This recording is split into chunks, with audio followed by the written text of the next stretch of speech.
means. The penis? Need another penis check. Lovely. All right. I got you. So confession to make. I gave my Prime sub to somebody else. that's fine. I don't care. I did that to somebody a couple of months ago. Oh, thanks for reminding me. I'll do that now. That's gonna be so loud. It's gonna be like I get another Prime on May 25th. Oh, wait, I have to wait till mine restarts like every 3rd or something of the month. Okay. Yeah. All right. So we will get jumping into this. So those of you watching at home, you obviously notice a difference on the screen. But yeah, we're trying out a different VTT. So to get this one off the or onto the rails and getting this thing moving along, this is the Underwater Vampires one-shot. So for context, when you guys were, and Stacy actually had to remind me about this yesterday.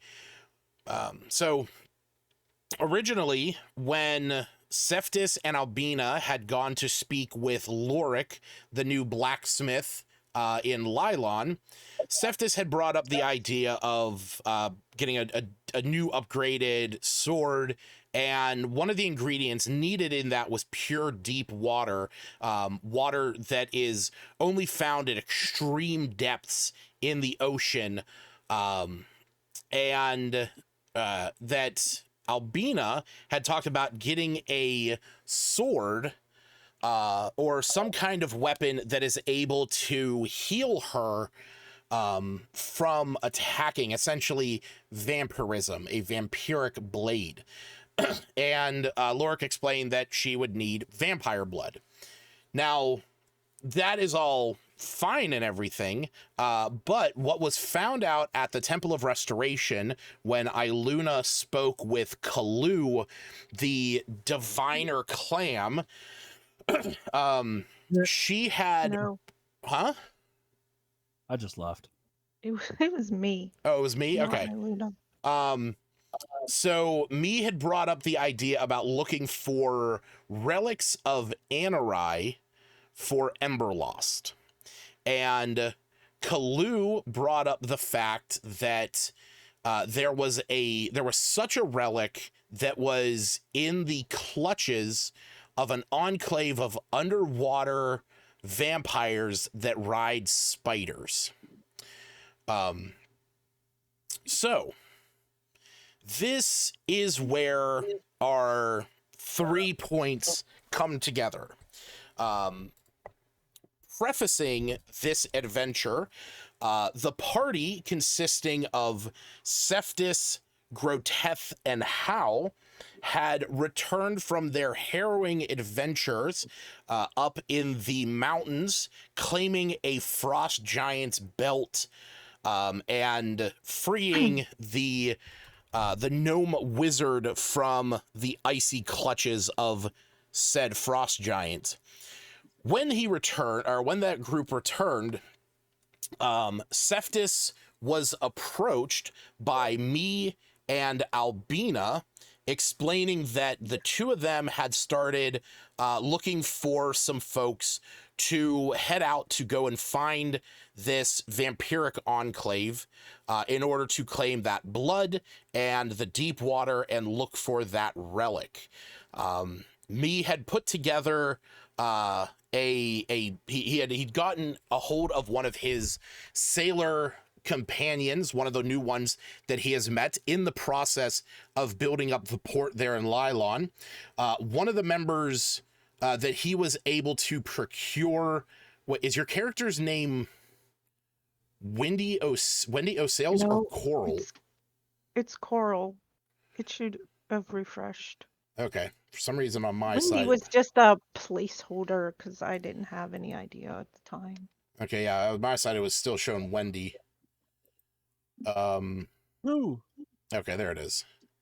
But yes, so me was not only able to procure safe travel for you guys, because he's not letting Emberlost out there without him.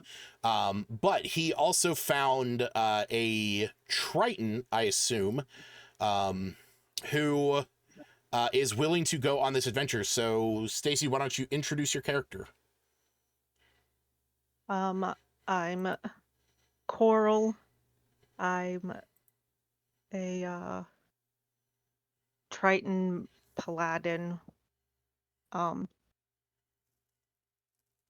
didn't get much further than that. Okay. You are also playing. You're also playing a homebrew race. I mean, a homebrew subclass. So, and I think with that information, so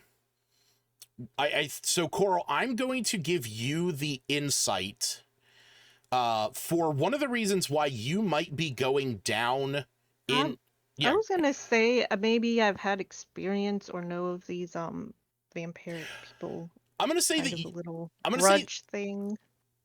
Okay, I'll say that you definitely know of them. The main thing that I'm going to give you the insight of is that you have been on the hunch for a while that these vampires are using this. So Coral would know this information. This enclave has taken over an old temple that used to be dedicated to a Tempest god, specifically Talos, and it is said that they are housing somewhere within this temple a pure, unadulterated, violent spirit of storm and ocean wrath. And as an Abyss Watcher, you cannot let something like that fall into the hands of evil creatures like vampires. But not only that, as an Abyss Watcher, you need to put an end to whatever that spirit might be, lest it get free and wreak havoc upon the world. So I will give you that information. There, whatever these vampires are doing down there, they are housing some violent storm spirit of some kind. And you need to put an end to that. And I will say that if you want to do any kind of like recall lore on vampires, like a history check, I will give you a buff for that, because it's reasonable that you would have studied up on this. You mean like now or at some point in the future? I mean, if you want to roll it now, I mean, I'm not going to list you out their stat blocks or anything, but like if you want to try and recall something in the moment, then I would give you, I would give you a buff to that. I also fully believe the reason Hal and Groteth are here is because when they got back, me just tried robbing them at the bar and thought that Hal was hysterical just because of how small he was and powerful. So he wanted him on the team, and Groteth was just drunk, so he thought that was great. Oh no, you saw Hal just hackling Cephas the entire time, making fun of how weak he is. Well, okay. Beautiful. How have I met these people? What do I know about You don't their reason to be here, I guess, or their introductions to why they're here, Groteth just goes with the flow, or at least our main characters. He has his little pocket person, and he's just going with the flow. Pocket person. I'm gonna say what are the things he could have said? I'm going to say that I'm going to say that this was something that around the time that the whatchamacallit started, the downtime period, this is when Hannah approached me about finding a way to go out there and track these down. Me set out his feelers, being that he is working with pirates and smugglers and a lot of the sailors now.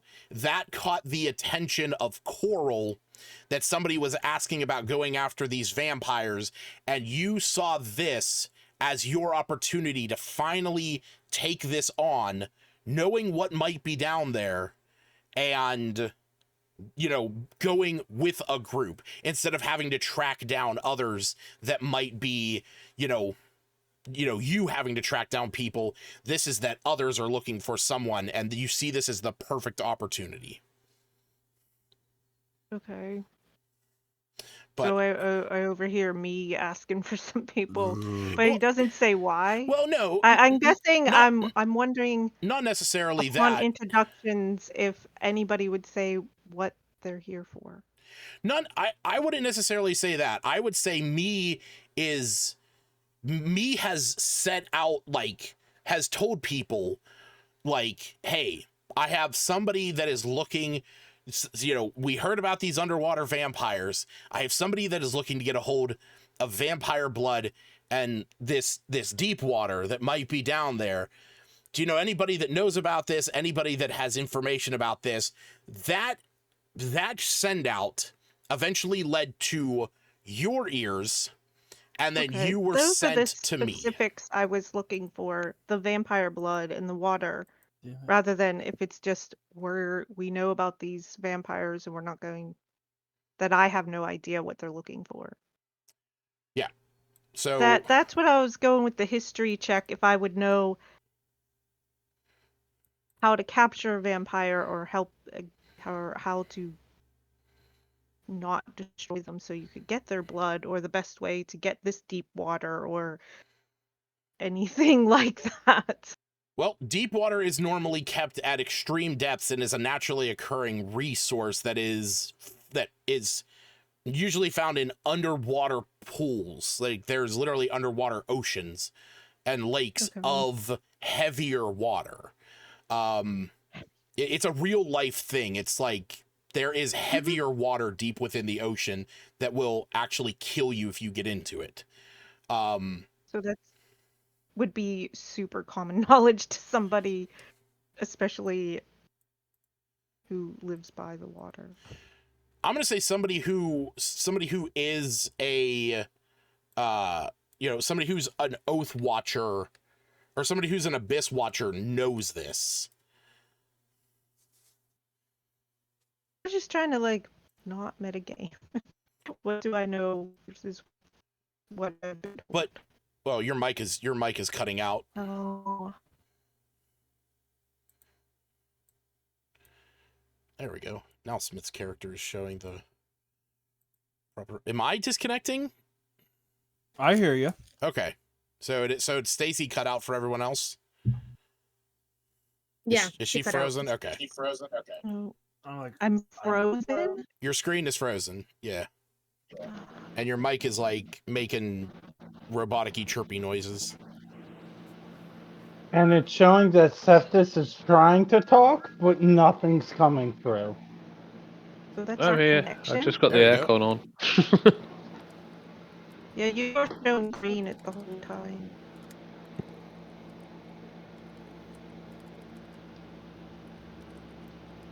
Yeah, I hear the fan going on now. Yeah, that's normal. Stacy's screen is still whatchamacallit, it's still frozen.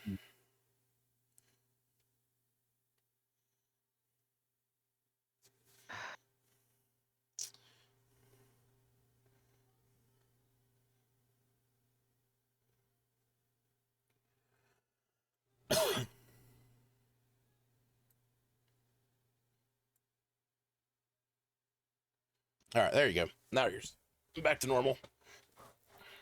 Ish. I didn't even do that. But yeah, like I said, it'll be easier if like I said, to argue one way or the other of not wanting to metagame and trying to figure out what your character would know. It's going to be a lot easier where in the moment you ask to know what your character does or doesn't know and roll then, rather than trying to roll a bunch of things now, because you don't know what's going to come up. And, you know, Well, initially, I just wanted to know if the what you already said, that the vampire blood, that's what they're seeking, I guess. the vampire blood in the deep water. Like deep water seems like something I'd be able to get, or As a whatever, Triton, you but probably would, especially as an Abyss Watcher. You could probably just go down. You know, you could roll a history check, my and history is horrible. well, yeah, it's a -1, but you could roll a history check right now if you do it. Go ahead, roll a history check, and this will determine whether or not you know where a source of pure deep water is before going down into these depths.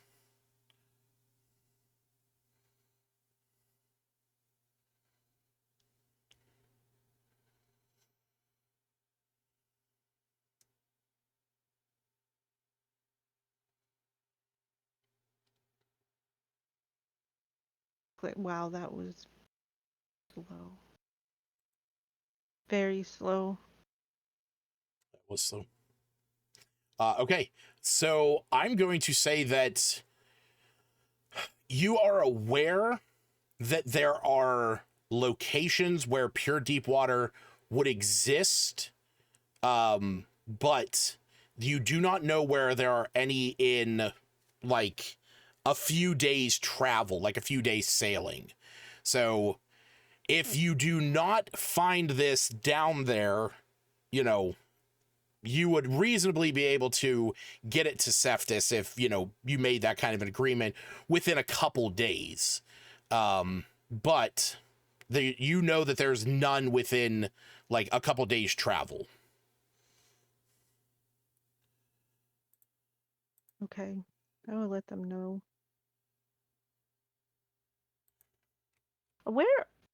We're in like Lylon, or we're already at the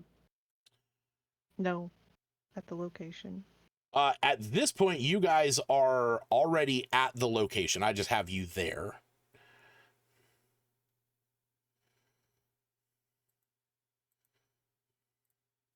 But yeah, so the sailor, the transporter that is getting you guys out there, that me has hired, he is a gnome pirate who happens to be a cleric of the god Umberly, the bitch queen of the sea, named Krusty. And what's that? Said, I'll show you Krusty. Oh God. But yes, so he is he's a little gnome pirate named Krusty who worships Umberly, the bitch queen of the sea. There is a picture of him in the chat. I think there's a way that I can put pictures up in here, but I don't know.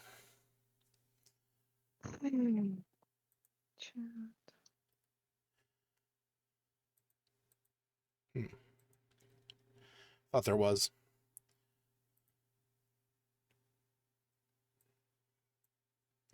But yeah, so I'll put that over in the P5 chat. Yeah. So he sails you guys out there. It takes about a day to reach this location, or it takes about 2 days to reach this location, out by the Whale Bones Islands. As you sail out there, it is an unremarkable sight to behold. The location appears as no more than a small mound on a little rocky outcropping. It's about 60 feet tall. This image is kind of dark. Let me lighten that up. There we go. go. Put that over in the chat as well. There we go. So it is a it's a fairly unremarkable sight, truth be told. It's a small little rocky outcropping. There is but one mostly broken down and in disrepaired pier, and the temple itself, like I said, it's about 60 feet tall. It appears to just be this like stone platform with a central column going up to the top, and on the front side of it is plastered the symbol of Umberly, or sorry, is a symbol of Talos. My apologies. So for reference, you guys should, for the most part, remember the symbol of Talos, as you have faced off against their forces, but it is 3 lightning bolts. As you are sailing up, preparing to disembark, Krusty says, "All right, now, be warned. That me fellow, he paid me to be here until you get back. But I know the rumors of this island, and if I have to deal with any vampires out here, and I think I need to leave, I might. So, be quick about what you need to do here, because I will favor my own life over yours if shit hits the fan."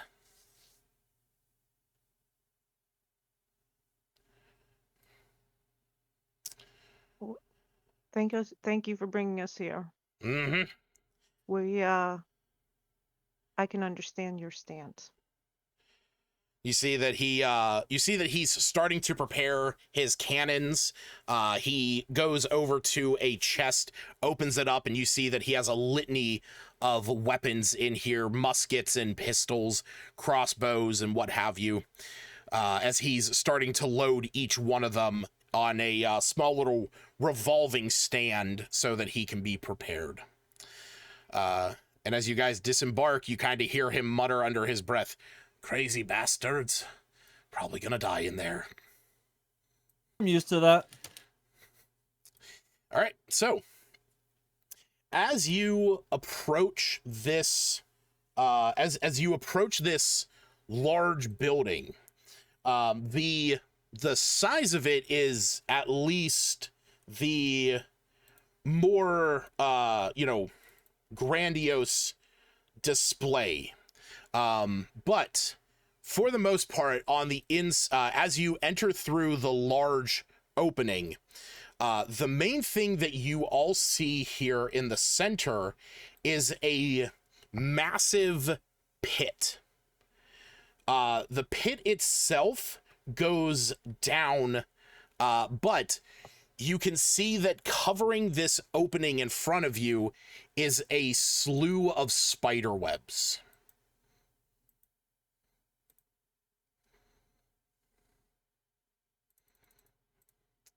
Huh. So let me, yeah, there we go. Get some spider webs on the map.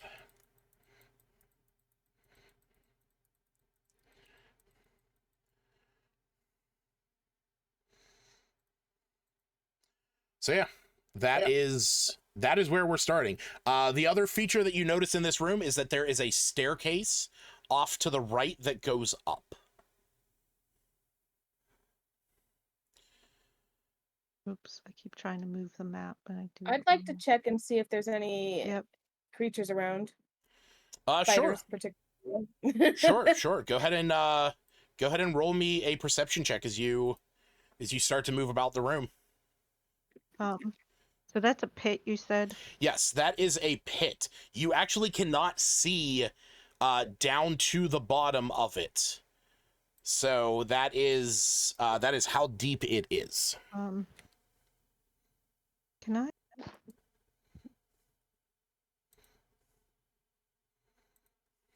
Do I think a torch would help see into there enough, or does it seem too deep? I mean, a torch only puts off about 10 feet of light, so Do you want to hold a torch over it? Yeah, but I want to be careful to not disturb any of the spider webs. Okay. And also, kind of look up and check for spiders above me, especially directly above the pit. Okay. I'll be right Yeah, back. I want to say Albina won't move until she's gonna double check for anything like I don't want to say like traps, but like if there's anything that a spider web or something that might be connected to something that might set off some kind of trap or Okay. Chain of events to alert creatures. So I hurried up and threw this trident because I forgot to get magic items. I'm not even sure what it does. All right. So you hold.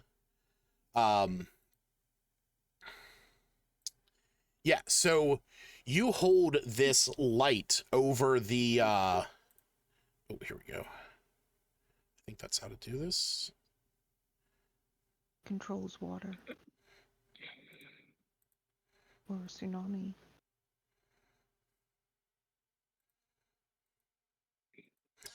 So you hold a torch over this open pit.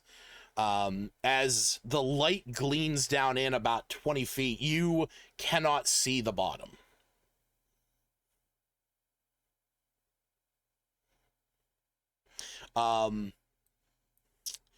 Hannah, as you are looking around, there does not appear to be any Wait, did Hannah say she was walking away for a minute? No, I'm here. Oh, okay, here. sorry. Thought someone did. As you're looking around, you see that there's no real signs of spiders that are in this area, except for in the tunnel going down in this pit. Oh. But you do notice that there is some speckles of blood on the ground in a few spaces. So nothing that would lead you to believe there was like a specific battle or anything, but there is like dried blood on the stone. Inside this pit, is it like smooth or was it made out of stone? Does it look like you could climb down or anything like that? The tunnel is roughly hewn. You would I'll say this, there does not appear to be any like handholds that would help you climb down. So you would need some kind of equipment based on what you can see to get yourself down there.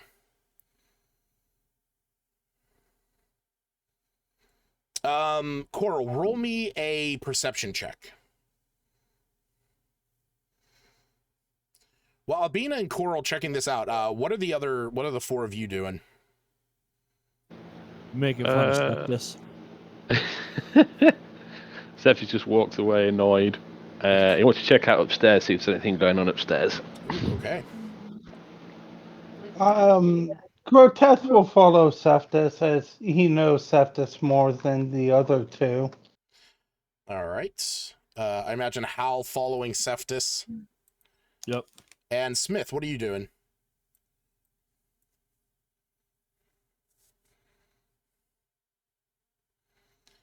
Smith following.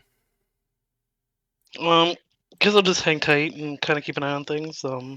Maybe ritual cast detect magic. Okay. Ritual cast detect magic. Gotcha. All right. I clicked like 3 times. Don't know why anything's not working. What, for perception? Can I roll perception too to see what I see? Sure. Before I cast detect magic? Absolutely. Okay. I did not roll super high. I only got No, it's not rolling. 1 second here. Oh, there it goes. So you said on the stone, sorry, because Stacy was asking something when you had mentioned Mm-hmm. that on the stone I found dried blood. Yes. Can I? Does it does it look like regular human blood to me, or I can't really? It just looks like regular blood to me from my.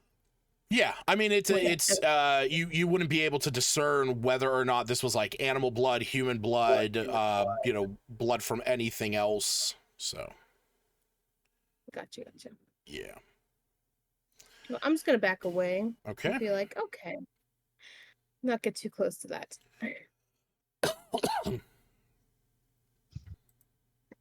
I'll just kind of keep an eye out for all my companions. Make sure they're not in any kind of trouble while they're looking around. Oh my goodness. All right, yeah. So Smith, you start to you take a minute to browse around as you see Cephas and Groteth and Hal starting to make their way upstairs. As they're moving around, Stacy, what did you ask whenever I told you to roll that perception check? Previously, just if it looked like there was a way to climb down. Okay. Yeah, so Smith, as you're taking a look around, you notice that there are what appear to be like strategic gaps between the spider webs in this pit. That kind of like go down the whole way.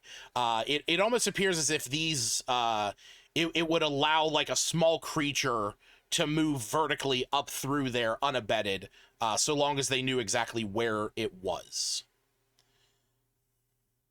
Beyond that, you also don't notice anything specific going on in this room. Like you don't notice like that there's like any plaques or any books or any tables or furniture. That this room has for the most part been just like cleared out.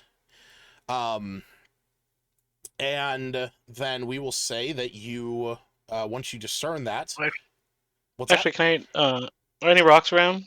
Any like pebbles or anything that I can cast light on definitely and throw down in the pit? sure. So knowing what you know about what I just said about there being like specific vertical shafts that appear like something could go up or down unabated, do you try and aim for one of those, or do you just throw it like, casually into the pit? Coming from the bottom of the pit or anything? Say that again? I'm assuming I don't hear anything coming from the bottom of the pit. No, you don't hear anything down there. I'll try to just drop one like down so I can see what's down at the bottom if possible. Cool. Yeah. So you pick up one of the stones that is on the ground. As you cast light upon it, you hold it out over the pit and drop it. And you see that it starts to go down and gets stuck about halfway down. The light on there does not reveal the bottom, but shows that the spider webs fill this column. And what you're looking down to is about 40 feet down, and you cannot yet see the bottom. So the information that you can glean from that is that the bottom is at least more than 40 foot down. Okay, I'll relay all that to the group. Okay. Who do we got? Coral and Coral and Albina. Albina? Yep. While this is going on, while the three of you are down there, the other three of you start to make your way up the staircase. Cephas, as you are making your way up the stairs, roll me a perception check. And actually, Groteth and Hal, roll perception checks as well.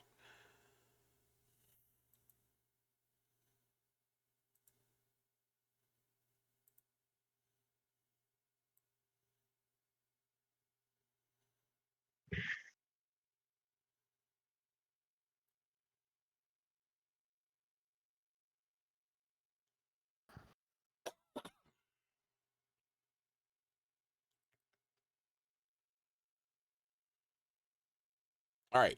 So, Seftis, you notice, you also notice some of the blood that is on the floor. It's on these stones. But how you notice something very peculiar. You notice as if it seems like where this blood on the stone is, it appears as if something bloody has been dragged up these stairs at some point. Huh. Um, I lost our fucking image. what?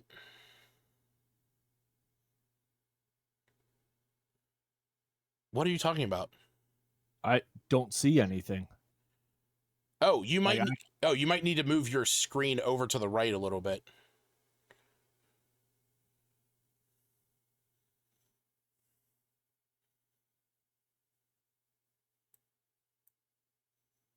Do you not see your token?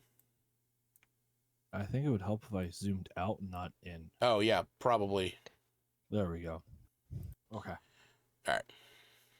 I think I was zoomed all the way in, and I'm like, yeah, the plus sign. It allows me to zoom out. Yeah. No. Yeah, so you, like I said, you notice it almost appears as if something has been dragged up these stairs at one point. And Seftis, as you start to make your way up into this space, that is when you notice to your left and right are kind of hunched over creatures. They are... Go. Send it to the game log. Bam. These creatures are gray-skinned in nature. They kind of are wearing rags and bedraggled clothing. And you can see that there is drips and puddles of blood around them as you look up towards the ceiling and you realize that hooked onto chains that these creatures are tending to is a number of humanoid creatures that appear to be dead or dripping of blood. And the moment that you step up into there, they turn around and see you and shriek. I chop its head off? Nope. We need to roll initiative.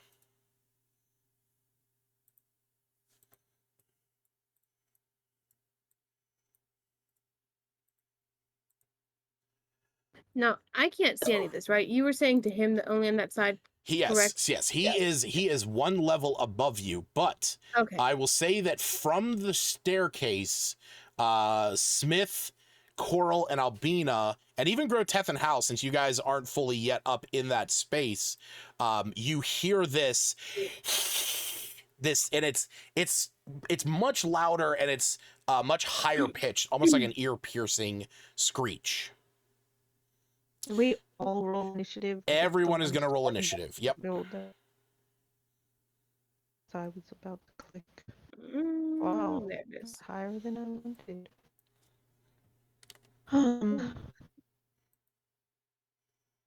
I was gonna ask this.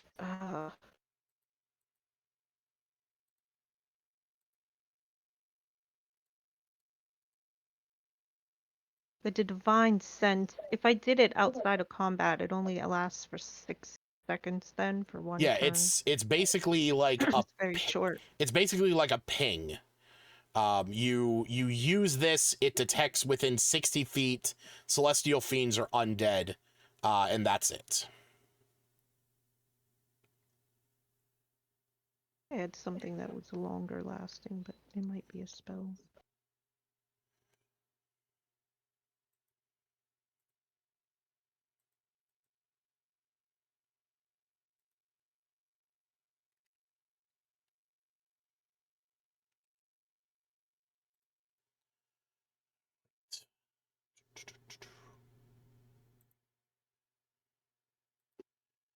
All right.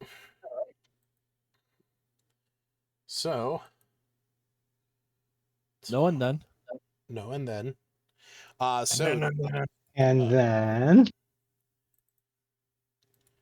Where is it? If it was in your butt, you'd know. There it is. All right. So Cephas, when this thing sees you, it kind of hunches, it kind of like, springs towards you, throwing itself at you with its claws ready and bearing fangs. That is going to be a 7 to hit. That's a nat 1. Okay. And it is going to try and swipe at you again with a 21. That is going to hit. Hitting you for 8 points of damage as she claws you from the front. From behind the platform that, or the pillar that is surrounding you, you hear the you hear almost like a whoosh sound as another creature comes forward, flying. This one, and this one is going to try and grab you and bite you. Rude. All right, so he rolls a 20 to hit, and instead of dealing damage, he is going to choose to grapple you, and then is going to bite you.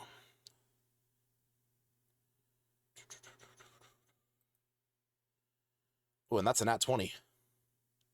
Ooh. Are you?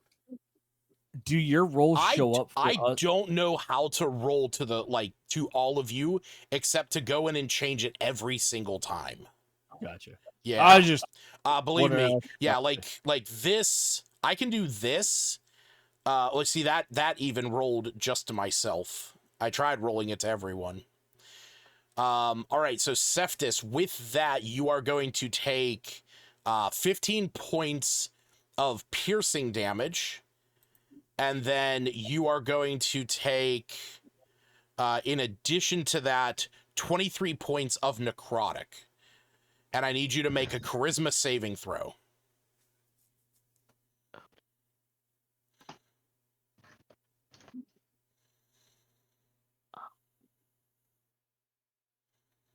DC, okay, DC 15. So you are currently charmed by the vampire for 1 minute. Wait, I see your bite. Yeah, because I did that one specifically. I did that one specifically to Prove a point. to just show that I can do that. I lost the map. Right. I thought I could set that for you. So,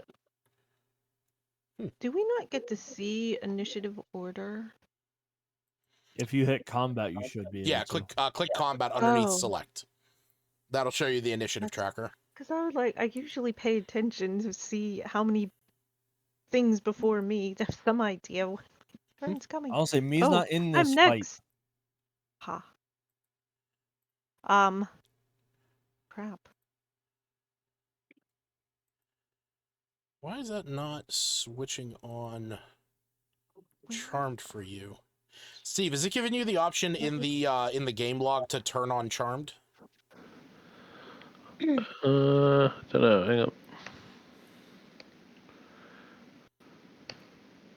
Okay, I moved it around. Still just trying to learn the hiccups of this system.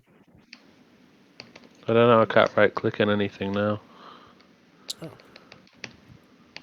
Just Okay. making a little fist to move it. Oh. Okay. Well, I'll Oh, set there it. we go.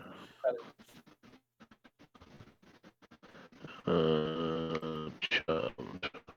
Also, I want you to know There we go. this is cheating because it has hit points on there now. Oh, it shows their hit points or yours? No, it shows our hit points. What do you mean it's cheating? We've never known what each other's hit points were. Yeah, but you can always ask. Not only that, but each one of you could always just pull up each other's character sheets and see them. And keep We track. could Yeah. be doing that the whole time? Yes. This is some bullshit. Yes, you could have.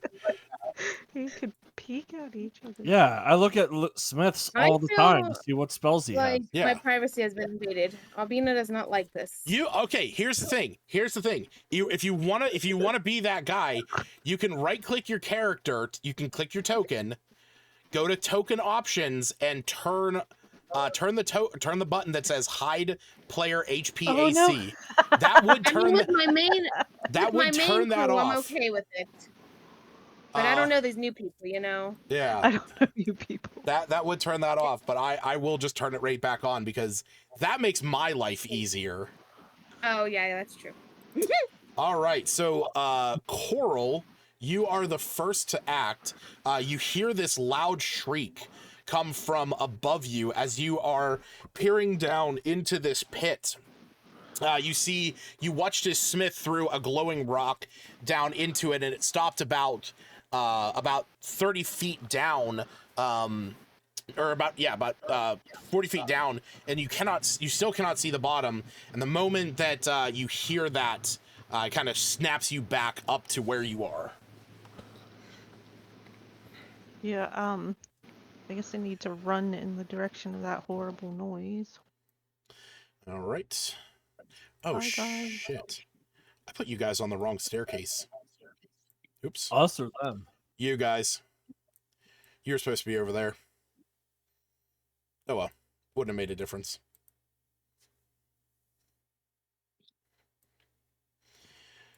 All right, so go ahead and move your token, Coral. Wait.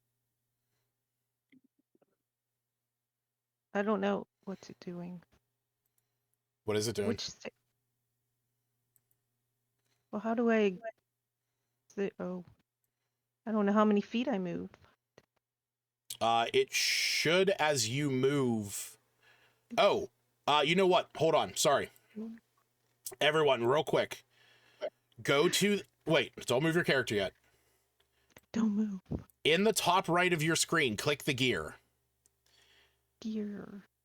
The setting, measure while dragging tokens. Turn that on. Fetch monster stat block. You Turn on. do not need to fetch monster stat blocks. It will not let you see them because I've disabled you from viewing those. Oh man. Okay. Yeah.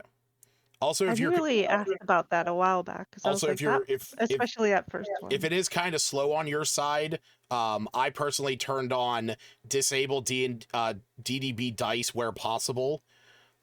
This way it doesn't actually use the dice from D&D Beyond. It just uses a random number generator. Makes things a little bit faster. Bullshit. I was using the Lego one. Yeah. You know what? I don't want to play anymore. It makes my I'm life done. easier. Okay, I should be able to go. How many feet can I go? I think it fixed it. So I'm at 30. At one point, I couldn't go. Yeah, you got 30 feet. More than 20 feet. Blew up my own ship. But I would dash or whatever. Okay. Go fast. Yeah, so you got 60 feet of movement.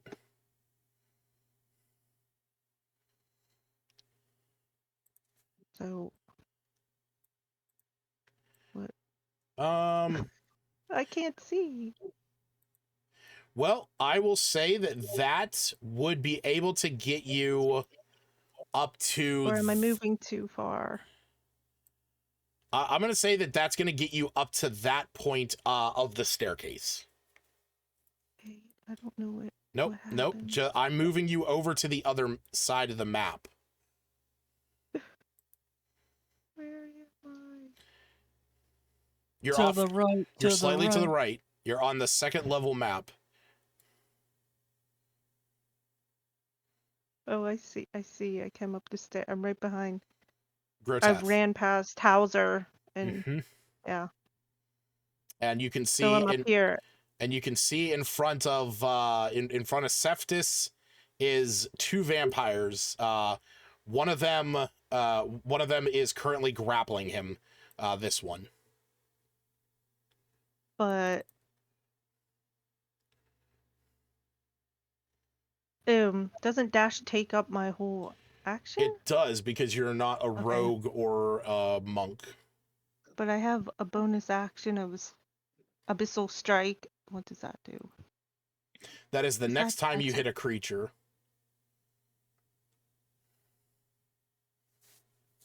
Oh, I mean, we'll just it's concentration a minute. If you cast it now, you would just be concentrating on it until your next turn.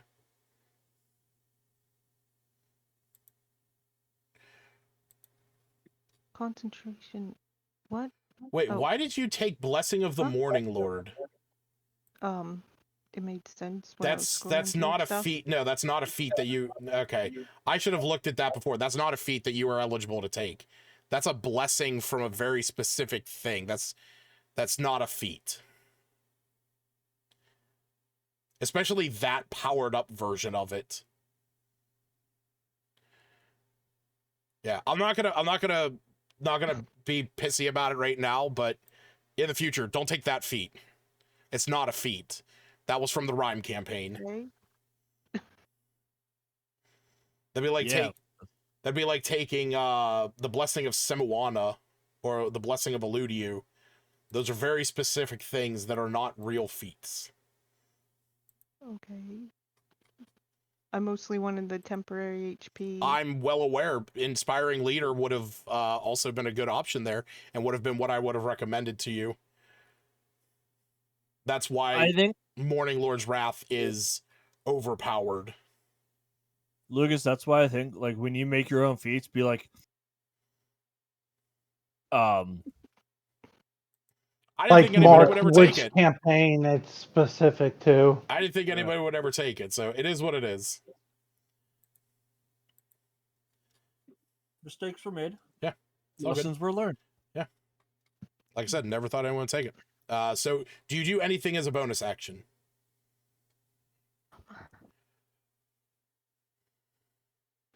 What? I was looking at my Abyssal Strike. Okay, so do you cast that and concentrate on it? So you said it lasted till the end of my end. Till when? To the end of my next turn? At the end? No. It is a concentration spell that lasts for 1 minute. Within that minute, it is just the next time you hit a creature with a melee weapon attack, it deals the extra cold damage. And until the spell ends, as long as you remain concentrating, the creature is considered to be inside difficult terrain and cannot speak. So it is like, as long as you're concentrating on that spell for the minute, it is dealing with difficult terrain and it cannot speak because it's surrounded by water.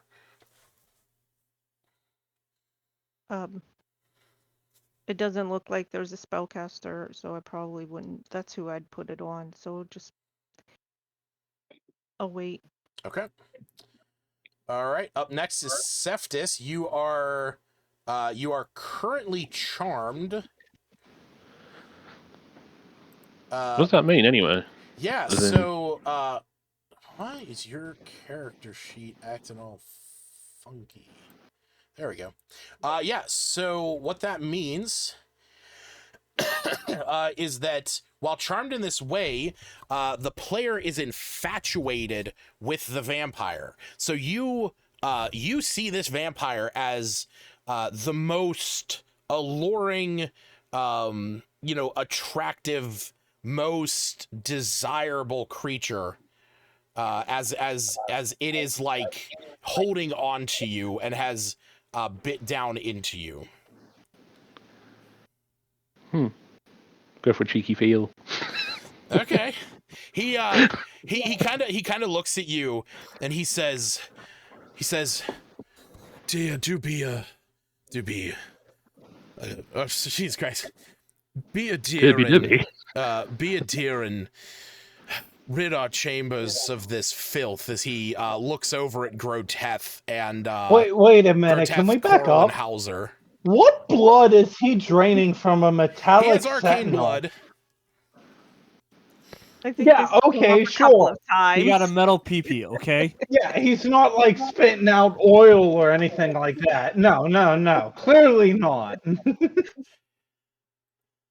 He can spit out whatever you want him to spit out. Baby. No. Septus will be. He's the one who's charmed.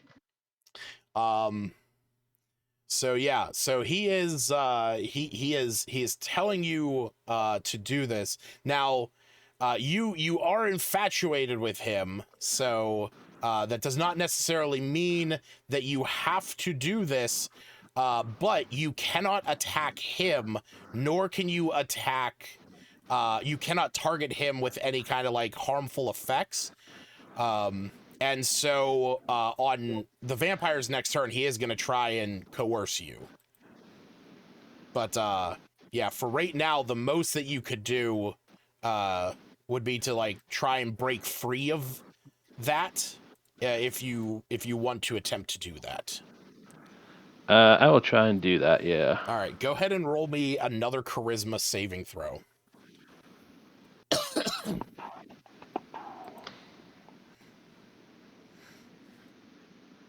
Oof.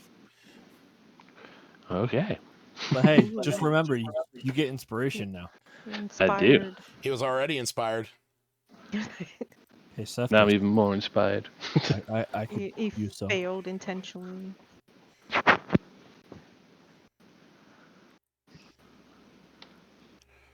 Hey, Seth, can I get your inspiration? Would I have the wherewithal to turn my rage on or anything like that? Being charmed and grappled as a bonus action. Yeah, I'm gonna say you can. It's just you're not gonna be able to like target the blood drinker with that damage. Okay. Okay. I'll do that then. Cool. So we'll turn on your aura.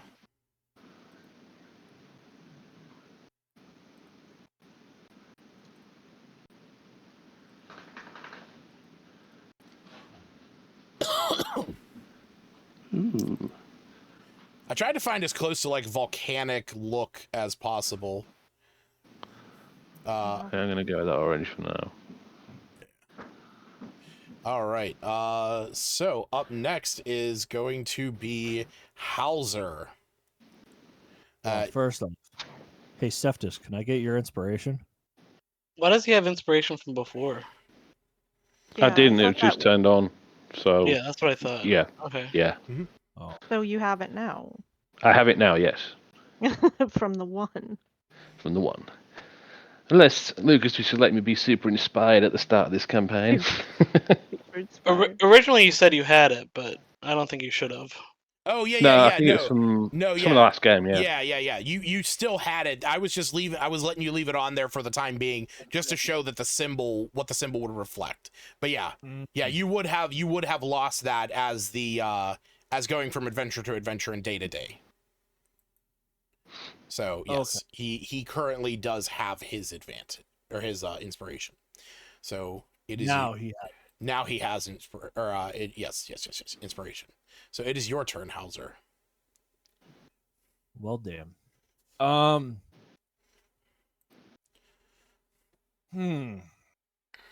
I guess we're gonna do what Hauser does best. Okay. We're gonna move to the other side of Seftus. And we're gonna attack the thing on him. Well, the one that is attached to him is actually this one. Oh. So do you want to move do you want to move south of Coral? To there? Yeah. Okay. Yeah. Sorry, I thought I thought that was just the dude no, that was there. The vampire spawn did initially bite him, but then the blood drinker was the one that charmed him. Okay. Yeah, we're gonna take a couple whacks at him. All right. I'm assuming I have my same inventory. You would have had whatever you had whenever you left the giant's cave. Okay. So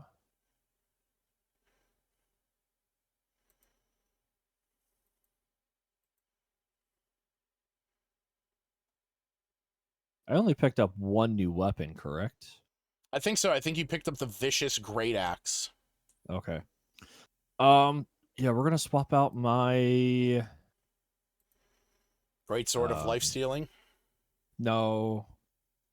Just my greatsword with the... Oh, the standard greatsword. Yeah. Why can't I figure out how to fucking...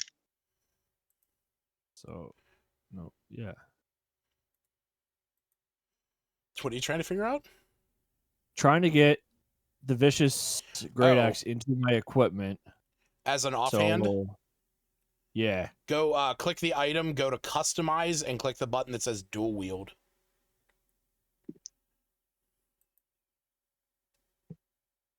It doesn't matter that it's... It doesn't, but it becomes the bonus action is all. Yeah. Yeah, it No, just, that's fine. Yeah, it just reflects that it's now a bonus action. Yeah. I just didn't know if it mattered if it was in my backpack or my actual equipment. I would prefer that I would prefer you only ever have weapons equipped that you are actually wielding. Because then if you're switching between stuff, it makes it much more clear. Right. That's why I wanted to switch. Because I had originally put it in my backpack just, because I didn't know if I was going to use it or not. And now that I'm actually going to use it, I switch it from my backpack to my equipment. But I don't know how to do that. That's fine. Okay. Actions.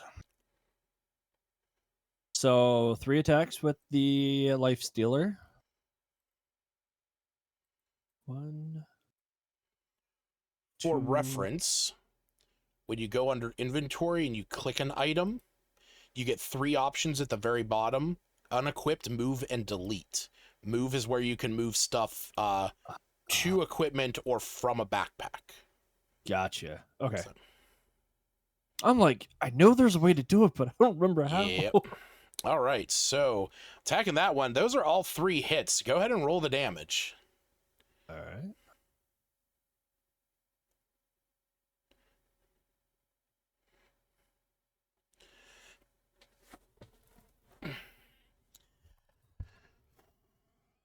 $12, $15, and $14. 30, 41. I still have one more attack if he's still alive. He is still alive. He's down. He's not bloodied yet. Put it that way.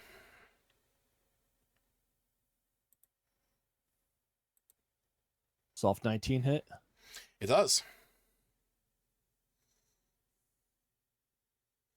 Ooh, max damage. Very nice.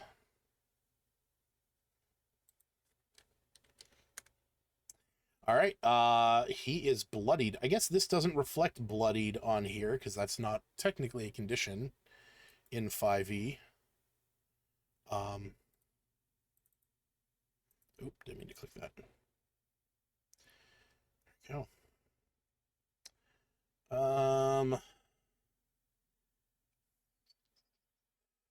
You know what? Actually, no, I'm gonna say because he's grappling, he's not gonna be able to parry. So, all right. Up next is the second vampire spawn. This one is going to rush forward around the column over to Hauser, who she can see is attacking the blood drinker and is going to attempt to claw and bite. That's a 25 to hit. And instead of dealing damage, she's actually going to grapple Hauser. Cool, you're going to grapple one of the other spawns then. Oh, you're using a cloud rune, aren't you? Yep. All right. Which one's she grappling? The spawn? Oh, the other spawn? Okay. Yeah. Oh. Huh. How is that gonna work?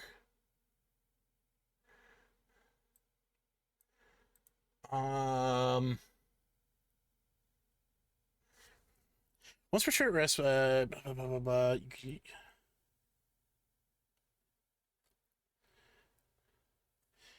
addition, you can use your reaction to invoke the rune to choose a different creature within 30 feet. Creature becomes a target of the attack using the same role. The magic can transfer the attack's effects regardless of the range. Oh, that's so weird that she's like 10 feet away from there, but she's grappling them. So what I'm going to say is I'm going to have each one of them just roll a strength check. So that'll be 1 and that'll be 2. Okay. So yeah, this one is like magically shunted this way and is like the clouds kind of like force her over there. So she like grabs onto that one. So she's going to let go as she is able to stop her own grapple, and then is going to turn back and attempt to slash you again. That's a 10 to hit, so she misses. Albina, you are down in the lower chamber. You hear the sounds of combat going on above you. One second here. What's this? There's an ad playing for some reason. Okay. Like right above me, where I'm looking at my character. I mean, yeah, like one story above you. You watched as Coral ran around the staircase and ran up it, and you can hear the sounds of fighting going on up there. Okay. So I'm gonna try to get up around the corner. How does that work? Yeah, I mean, you're just going upstairs, right? Yes. Okay. Yeah. I just didn't realize it was the stairs. Yeah. I don't know how much movement I can get to where I'll see them. You would be able to get that far. So you are kind of coming up. I'm gonna say that you're at a point where you can see what's going on, but you are like, 3 feet below everyone else because you're Coral's standing at the top of the steps, so you're like just before that. I'm gonna say from what you can see, Hauser is fighting off these 2 vampires. And Cephas is almost like he's almost like staring intently at this central vampire in a way you've never seen him do, like very fixated, but not in a combat kind of way. Like he wants to have babies. Like he want to have babies. Wait, what? He's staring. Not really. No, it's almost as if like it's almost like the way that he's staring at him is not in the way that Cephas might normally with his like rage and fury, but in a different kind of way. Doesn't have his sword raised. Let's put it that way. Not that one. Hey, he got his dagger going. I'm going to. Sorry, I gotta find my sheet. I'm gonna use sending and say, "You okay? What's going on up here?" Okay, so casting sending to Cephas. Yes, and I'm gonna just be ready with my short bow, I guess. That's a bonus action? Excuse me. No, my forge. I can't forge my elemental weapon, can I? If you're casting sending, no. Okay, I'm just gonna be ready to hit with my rapier if they would attack me. I'm not gonna do anything, but just like if I would see that they're attacking. Well, consider that sending is an action, so you wouldn't be able to ready anything. Okay. Yeah.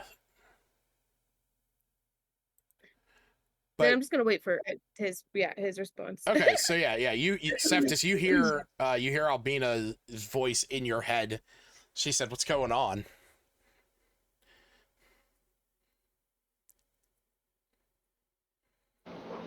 I guess he replies with saying, "Isn't he magnificent?" or something like that.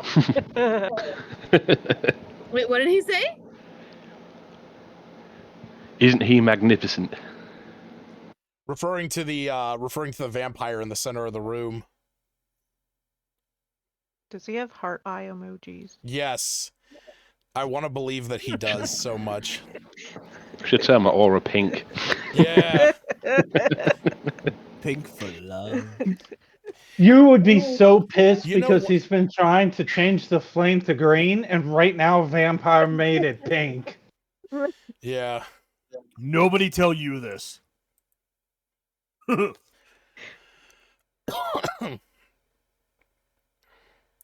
Yeah, so So I'm just gonna be present, I guess, and okay. All right. So up next is gonna be Groteth. Oh, we can see what the real lizard man does.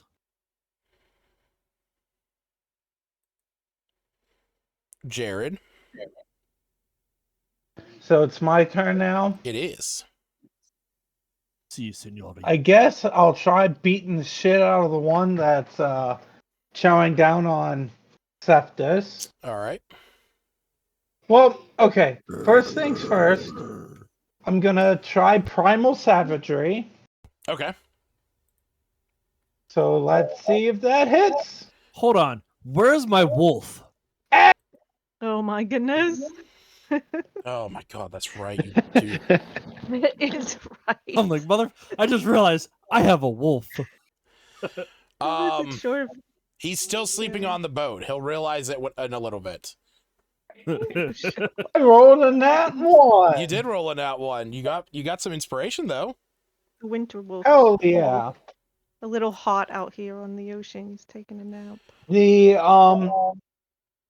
well, I'm gonna try again with my unarmed strike because monk bullshit. Oh wait, yeah, that's right. Well, no, that's only when you use the attack action. You cast a spell. It's a melee attack. It's is- a melee spell attack. No, I asked this before. And I will I will stand my ground with this one. There is a vast difference between casting a spell and using the attack action. Using the attack action is to do like a weapon attack or an unarmed strike. Casting a spell. You channel primal magic to cause your teeth or fingernails to sharpen, ready to deliver a corrosive attack. Correct. First line. It is correct. I want and it's a cantrip. Perfect. You just proved my point. It's a cantrip. Yeah, but you let me do it in the previous campaign. I know, and I realized it after I did. That I let you use then that. I would have used Primal Savagery if I couldn't use both. That's fine. Then you can take back the Primal Savagery. I realized that after the fact. But yes, casting a spell does not proc your unarmed strike as a bonus action. Because whenever I made this character, I specifically asked you that too. Hence why I took that. Yeah, like I said, I don't know what I was thinking, but yeah, because especially the unarmed strike is that when you use the attack action with an unarmed strike or a monk weapon, like I said, but casting the spell Primal Savagery, is not the attack action. Yeah, because that's why I asked you if we counted it, because it would be my fingernail, so it's still an unarmed strike, but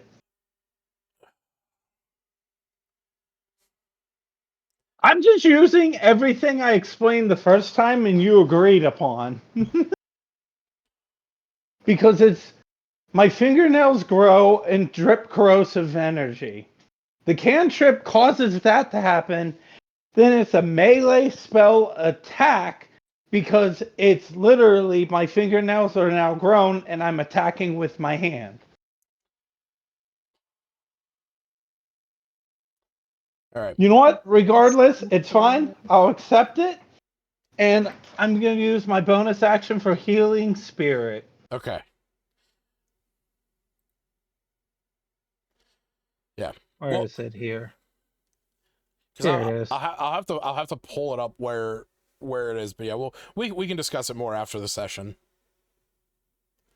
So you know, 15-foot cube, and it heals for 1d6. Yeah. Moves into the spirit space for the first time, starts its turn there, can cause the spirit to restore 1d6 hit points to that creature. No action required. Okay. Can't heal constructs or undead. Sorry, Steve. Damn it. Honestly, you couldn't heal you, me either with that. Me's not here. He's fine. Exactly.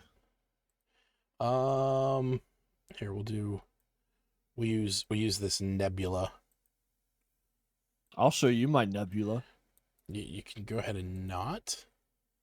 Where do you want it, Jared? It's not. How this works.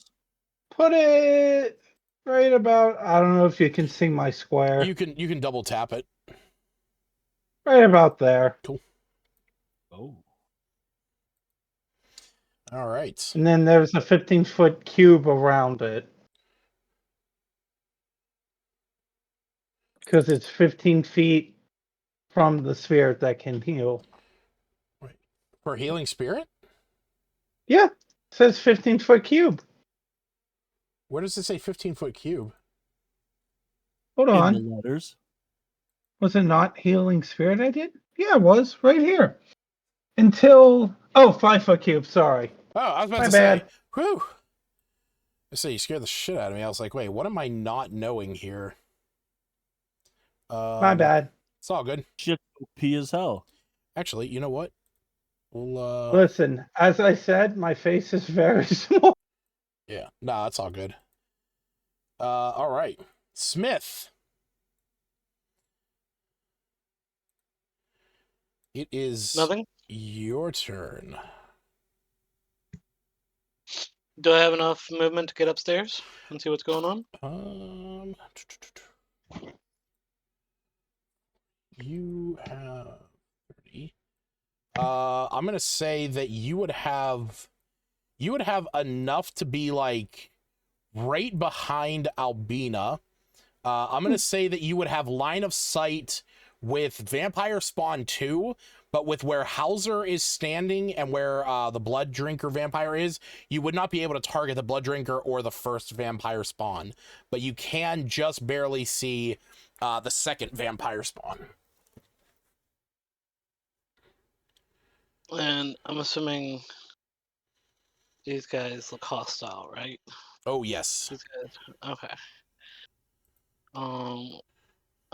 Since I can't really get a good look at what's going on in the room. So you said I don't really know what's going on in there completely. I mean, you can tell, like, you can tell that there are, these gray-skinned, red-eyed, haggard-looking creatures, and you have been hearing the sound of combat up here. So you can tell that there is something going on that probably shouldn't. Okay. I'm just debating whether I'd use Fireball or not. I gotcha. Smith. Always use Fireball. But if I don't see what's completely in the room, That's I true. know, His, I can't sculpt around Septus, right? Do I see Septus? I'm gonna say from where you're at, you would not be able to see Septus back there because of where you are standing and kind of how compact everyone is. You would not be able to see him to sculpt around him. Okay, because even though I know he's in the room, I can't sculpt around him unless I see him, right? Correct. Okay. All right. So yesterday, I'll have line of sight on the one. I'll just use Firebolt on him. All right. I mean, keep in mind, Septus is resistant to fire damage. Yeah. And has advantage on dexterity effects for things that he can see. All right, that is going to miss. Do you want to do anything? Don't get any sort of don't get any flanking bonus or anything, do I? No. Okay. Yeah. Because I don't think. I don't think I'll do anything. Let me see here real quick. Oh well, actually, so let me let me say this. You have the feat Cantrip Attacker. Which is that when you cast a cantrip that requires a spell attack and you would gain extra damage at higher character levels, you can instead split it into multiple attacks. Additionally, when you miss with a cantrip attack or a creature saves against it, they take half damage. So here's your choice. In the future, I'm going to say that you have to state whether or not you're splitting it up before you make the attack, but I think I'd only split it up if I was aiming for different people. Makes sense. So roll, just half damage. So roll the damage, and it's going to take half of that. Sounds good. I forgot I had that. So did I. Actually, I thought you did, and I just double checked. Nice. Damn.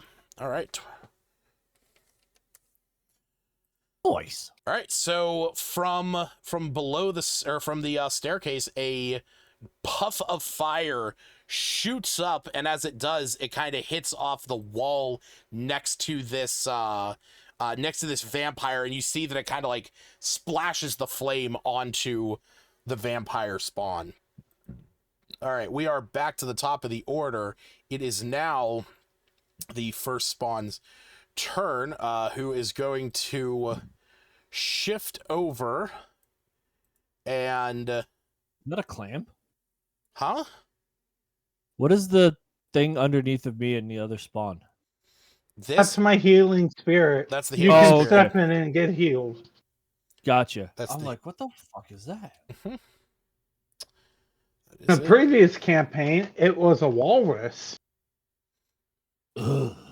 Don't remind. Now all the memories have come back. All right.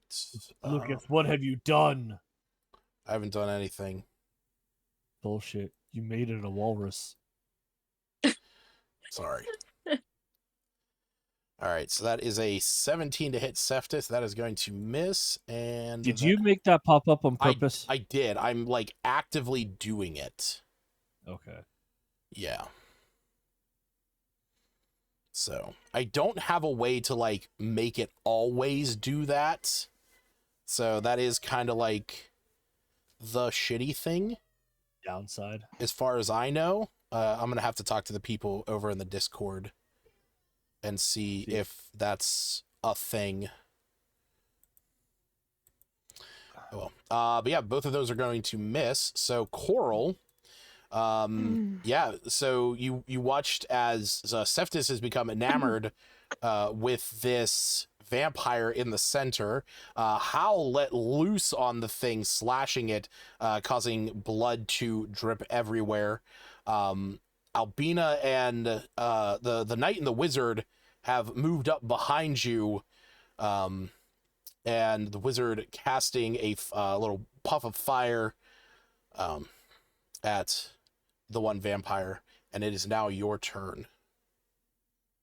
Okay, we can move through. You can move through allied spaces, yes. And whoops, I'm trying to zoom in, and I'm used to the other way. Yeah, I keep doing that, and I shift like my the map freaking like screen. goes down 10 spaces, and yeah, I don't like so this hooded thing person. That's that is the one that has entranced Cephas. Oh. Okay. Oh, it's magic. You know. So I can walk through grotesque space and touch Cephas and then walk back. Yes, you cannot end your turn in grotesque space. Yeah, that's fine. I'll like look over to Albina and be like, I don't think your robot friend's okay. And touch him and cast protection from evil and good. Okay. And then walk back and then cast. Are you choosing? Strike. I'm assuming you're choosing undead. Yes, undead. Okay. Oh, I thought it was like the whole It collective. is not the whole collection. It is. It's not. It's a bit high. It is. Or no, I'm first sorry. level, No, I I'm guess. sorry. It is. I'm thinking of a different spell. Okay. Yeah. Okay, I thought it was. Septis, you are no longer charmed. Okay, and Nice. then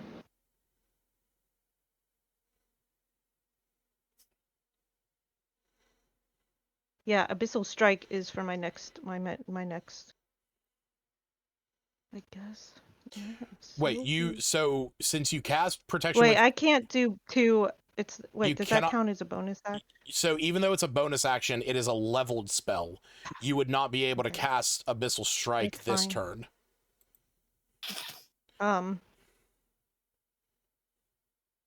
I guess I don't have any other bonus action except rescue. Okay. Unless I have. I also hidden have a somewhere question. I can't find. What's up, buddy? How is Coral's health 107 out She of has 92? 15 temporary hit points. Okay. That's what made me question why you had like the temporary hit points was the thing that caught me, which is why I checked her features and traits and saw she took Blessing of the Morning Lord, and so I was like, I realized what happened. I was aiming to ask you to check my thing when I first got in chat. It's all right. You were enjoying a game, and We it was like the first thing I was gonna say. We and learn then more from mistakes got than we do from distracted. successes. I mean, Yeah. All right. So I'm a failure. All right. So, casting Protection from Good and Evil on I Septis. was a great pirate captain. He wasn't a failure. All right. So the Blood Drinker is going to turn around, and because of Hauser attacking him, he is pissed off at you. You's not here. Not even here.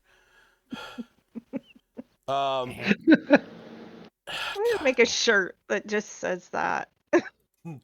You's not here. I'm you, not you. Oh shit! I didn't mean to roll D4. What the fuck? I'll show you a D4. Don't, please don't. Aaron, get 3 shirts made that says I'm the captain, but it's the AI version of it for Lucas. For you, it says use with me, and then it'll be my shirt just says me's with you, and vice versa. Oh shit! I was doing the wrong ones, which that wouldn't have mattered anyway because neither of those would have hit. Fuck. You're too small, he says, as he's like trying to grab at you, but is unable to get a hand on you. He looks at the other 2 vampires and shouts something to them. He just sort of hisses at them and then points down to Hal. Septis, it is your turn. Actually, yeah. You know what? No.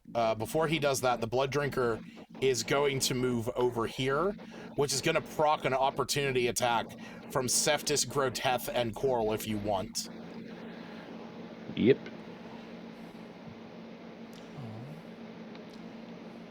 Yeah. Considering I've been doing much of nothing. I brought Septis back, so that's helpful. That's a miss.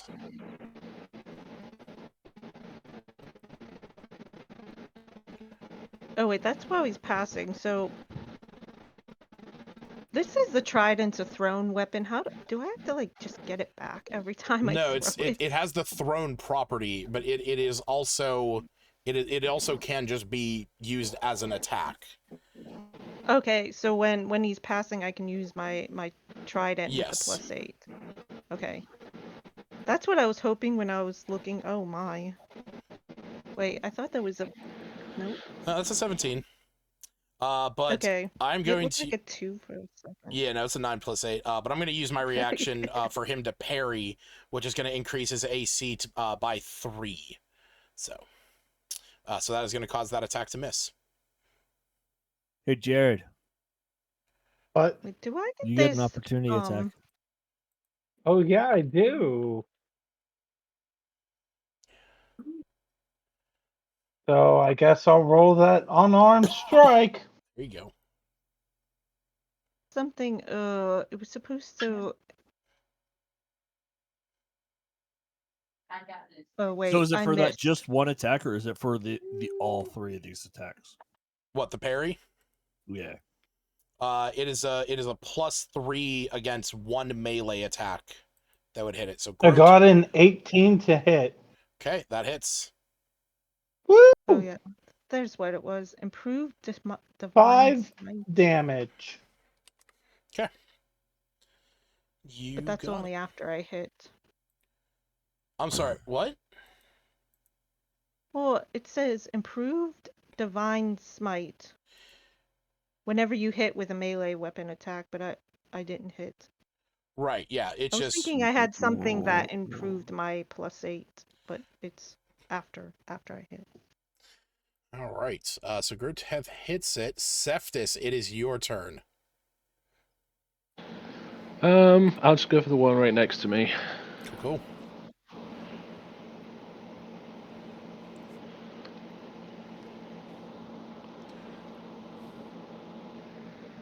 Yeah, that's a hit. Right.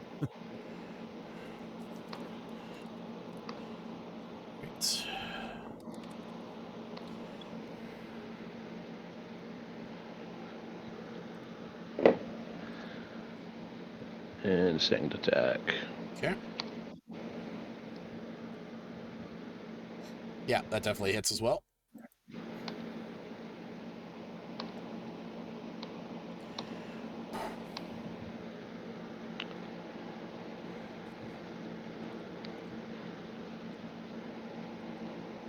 All right.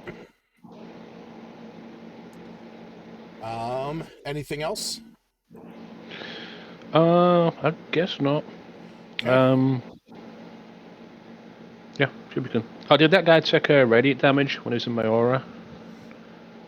The blood drinker? Yeah. Oh yeah, actually he would have at that point. 'Cause yeah, I forgot your thing broke before he had a chance to move. So he's gonna take 11 points of damage for that. So. Oh, I just realized the border that's around the tokens actually shows their health. Does it? It does. So here, just real fast. I'm gonna move this guy over just a hair. I'm gonna put him back up to full hit points. He's green. Now I put him back to where he is, and he's like an orangish. Yeah. And if I put him down to 1 hit point, so yeah, you can kind of get a sense about how much roundabout health they have based on that scale.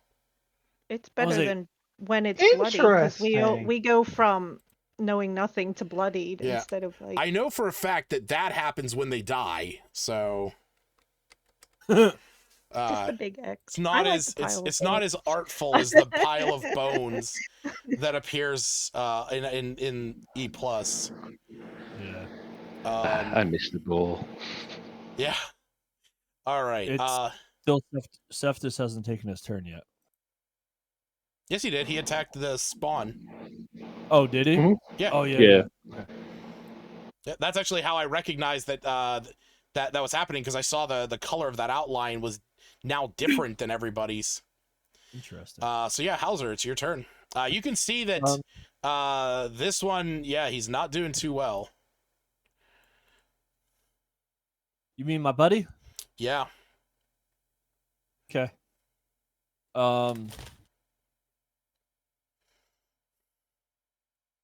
We're gonna do the same shit again. So attacks. 1, 2, 3. Wow, only 1 hit. Yeah. Okay. And then offhand. Okay. Wow. I'm actually really surprised that you only had 1 hit out of 4. Me too. Okay. It is the second vampire spawn. She's gonna try and stop you, Hal. She's not liking the fact that you're going after her liege.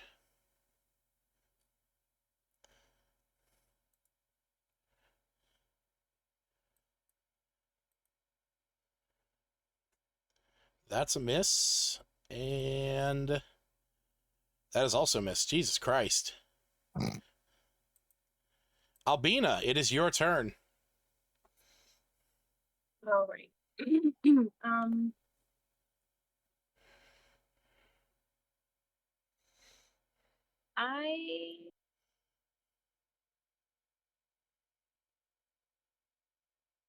So there, Septus and I'm sorry, the lizard folk. Oh. I can't remember. Septus and Groteth. Groteth. Okay, they're both like charmed. Or... Nope, neither one of them is charmed. Coral used protection from good and evil, which broke the charm on Septus. They both have inspiration, is all. Oh, okay. I was looking at that and I couldn't figure it out. First. I knew, but I didn't know if that was something else. Who was the one they just attacked? That I can't really tell. So, How is going after this one? Who's the one that initially charmed Septus? This vampire spawn 2 is going after How at the behest of the blood drinker, and the first vampire spawn is going after Septus, and Septus is likewise going after her. And this is a healing space. A healing space? Yeah, Groteth cast healing spirit. So when a creature that he sees moves into that space for the first time, he can cause it to heal for 1d6 hit points.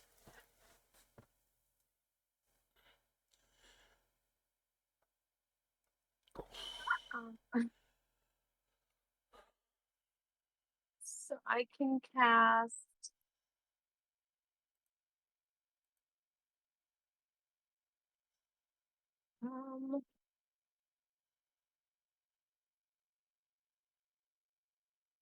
healing word. So I shouldn't cast.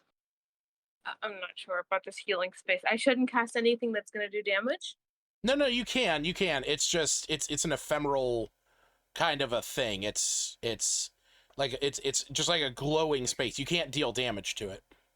Hey Lucas, real fast. I haven't taken damage during this yet, have I? So No. I should be at full. I don't know why it's reflecting you at 53 hit points. I think I have to like put your token back on the map, but I know you're at full health. Okay.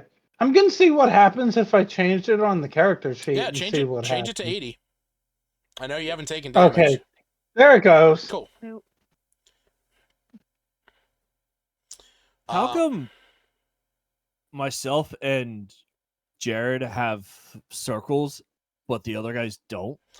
You mean you, Coral, and Groteth having circles? And yeah. Because the other ones I have made custom tokens for because they are their normal characters. I'm not going to go through the arduous process of making individual tokens for characters that are only going to be here for a few weeks or months. Some DM. Yeah, no. I was like, that's fair. I didn't see them have their. Yeah, I'm gonna cast. That's all. Aura of purity on Septus. I'm a virgin. Oh.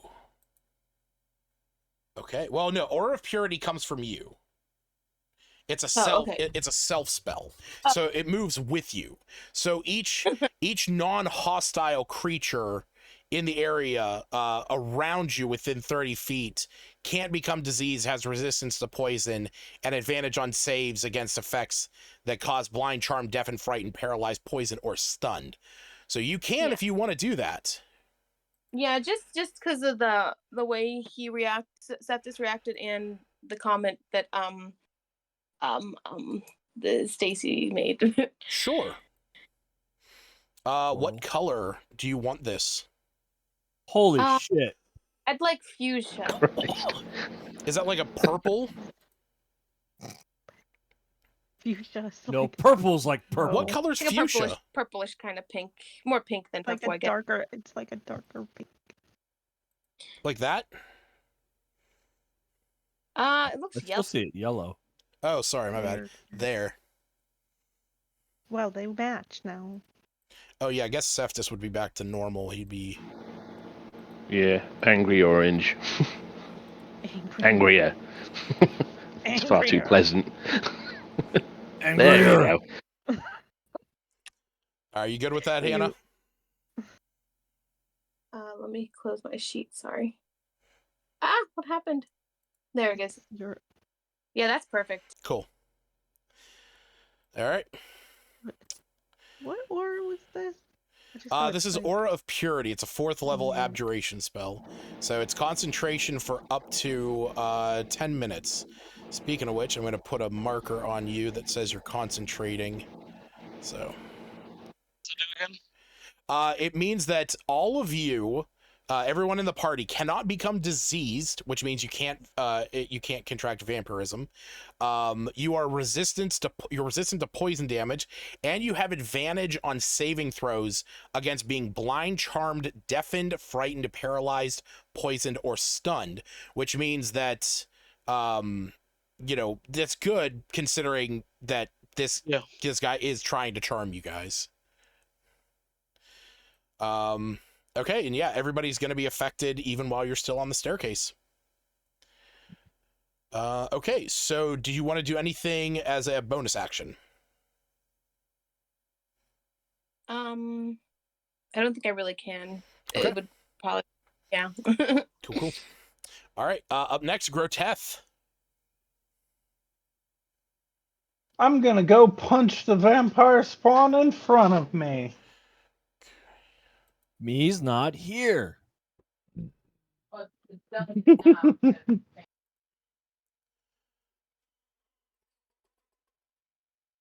Oh, wait, rolled on the wrong thing. Should still go through. Did it? Yeah, it did. Yeah. 24 to hit. Which one are you attacking? The one Needs to that's move like up right 5 there feet. next to Hal, the vampire spawn, near the Gotcha. healing spirit. Gotcha. Actually, wait, could I Nah, never mind. Can I just move into the healing spirit, still attack the same one? Yes. Okay. And then my bonus action, after I roll that damage. You fart? Oh, Nah, it doesn't matter. We can use that roll for flurry of blows too. So here's what I'll say. I'll meet you in the middle, Jared. I'll meet you in the middle. Okay. If you use Primal Savagery, which is a spell, I will let you do normal unarmed strikes after that. They will not benefit from the monk bullshit. No, you would still be able to use Flurry of Blows. It's just they're going to be your normal unarmed strikes. They're not going to be like procced from Primal Savagery. Oh, okay. Yeah, I knew that. Okay. Like, I wasn't going to be like, I use Primal Savagery, so I'm going to push them or do any of that BS. Yeah, I'll let you do that. We'll have fun with it. Just correct. Regardless, there's the first damage. Yep. And then I don't know if the second did one not hit. hit. Okay. And then gotta expend my key point. Actually, that's too late. You said it didn't hit. I forgot. I have lucky. You do. But you already said it doesn't hit, and I can't do it once I know the outcome unless you want to rule that I can just this once. No, that's fine. That's fine. If you want to re-roll it, you Okay. can. Just to see. Well, yeah, that's even worse. No, doesn't matter. Okay. All right. Up next is going to be Smith. How many bad guys we got in there? Oh! Because I took Flurry of Blows, I'm going to use Disengage to basically run back. Okay. Not allowed. I'm allowed because I'm drunk. So Smith, I'm gonna say where you are standing, you can. I'm gonna move in. Oh, you're So I moving. can get a better view. Okay, cool. Go ahead and move to wherever you would like. I just want to get a better view of the room. Yeah, you do. So you want to move over here? So hard to see. Can I zoom in on the map? Yeah, you can either use the plus or minus button or use your mouse wheel. Mouse wheel. Mouse wheel is just. Oh, sorry. moves it up and Hold control. Hold control and use your mouse wheel. Oh, okay. And where? Oh, I'm on the right there. Okay, that should be fine. So I just see what.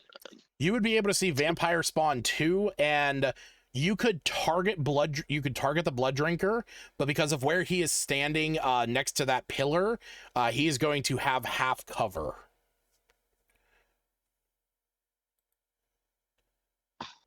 So that's just gonna mean that that his it AC looks the same to me.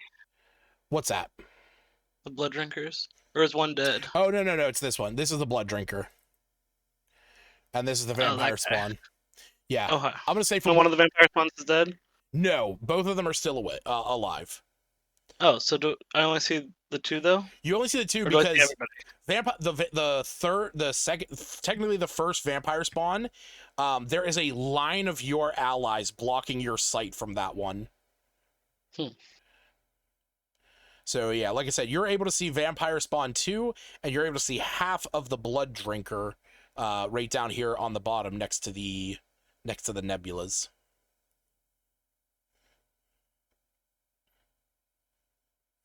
Can I get like, I don't know. Let's just do. Can I move in a spot so he's not behind cover? Yeah, like I said, you could move over to here if you want.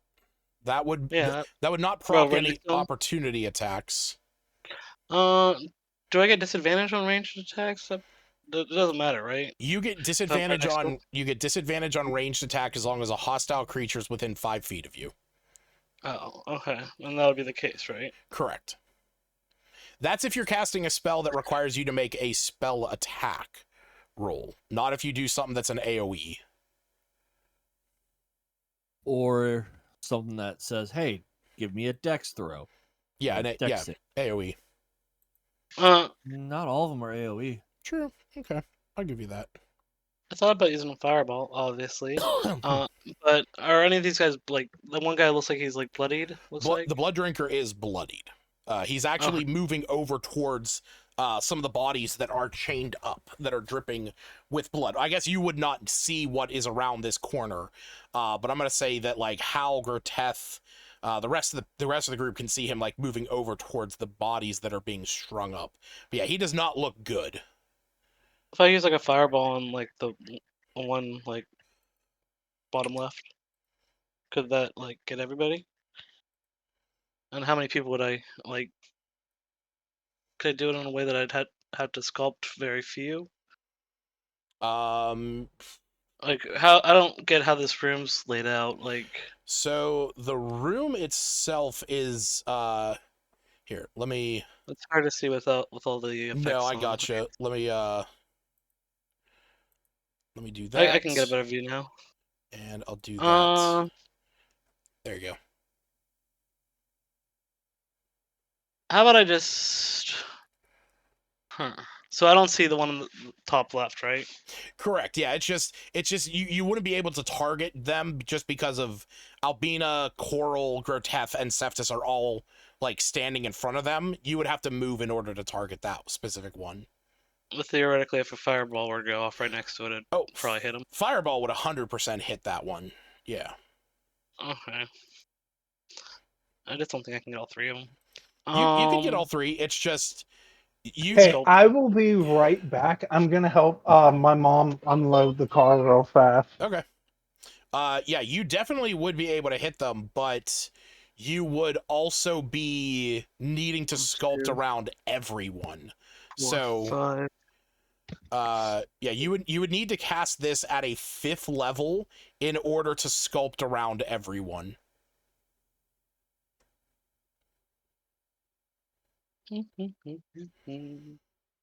I'll just do firebolt, and I'm gonna do 3 individual bolts. Is that right? I can do that.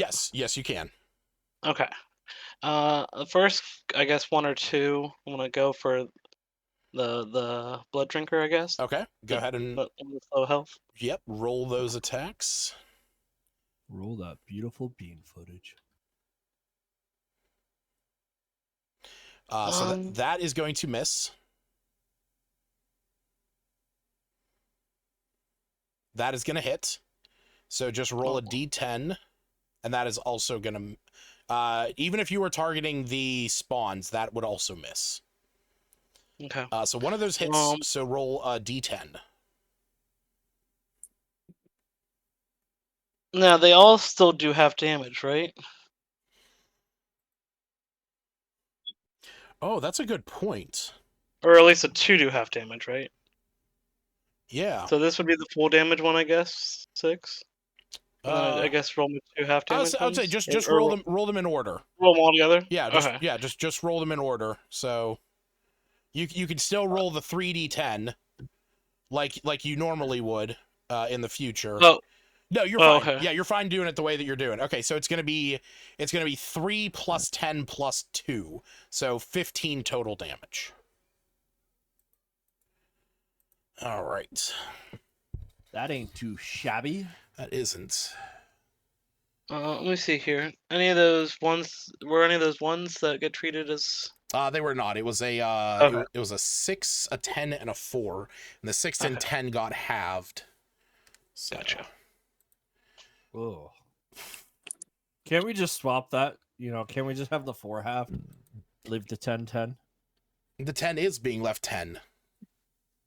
I thought you said the 10 was being half. No. It's 3, 10, and 2. So it's 15. Oh. Yeah. I was just trying to be an ass. That's I know. all. All right. So Smith, you take aim as best you can. You see that this vampire is starting to slink around the corner. You do your best to take aim. One of your bolts hits this as you divert the full power into 3 minute shots. 2 of them hitting off the wall and sort of streaking ash into this thing's face. As it does, the burst of fire kind of throws it back as this one falls to the floor. Nice. Oh, you bastard. I wanted its head. The other 2 let out a loud shriek at the death of this one. All right.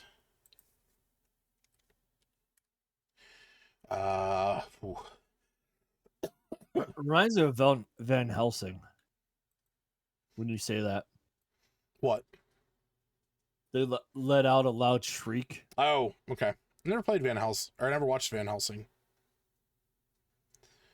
At least I want to say it was Van Helsing. What are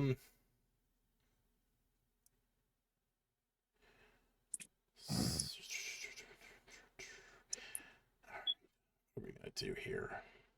Sure. All right, so Cephas, the one that is in front of you is going to attempt to claw at you in a desperate move. And as soon as it does and it misses, it is going to well, actually no, it gets it's 2 attacks. There you go. Oh, actually that's gonna hit. Instead of attempting to grapple, you're going to take what would be 4 points of slashing damage. And this vampire is going to turn around and start to run towards this center column. It took damage, when it tried to attack me for my aura. It did, yes. Good. Yes, since it was within 5 feet of you, it took 11 points of damage. You said 4 points of damage for me? Yes. Okay, thanks. Rookie numbers. Does he get opportunity attack? Would I get an opportunity attack You when she would. ran away? Yeah. Yes, you would.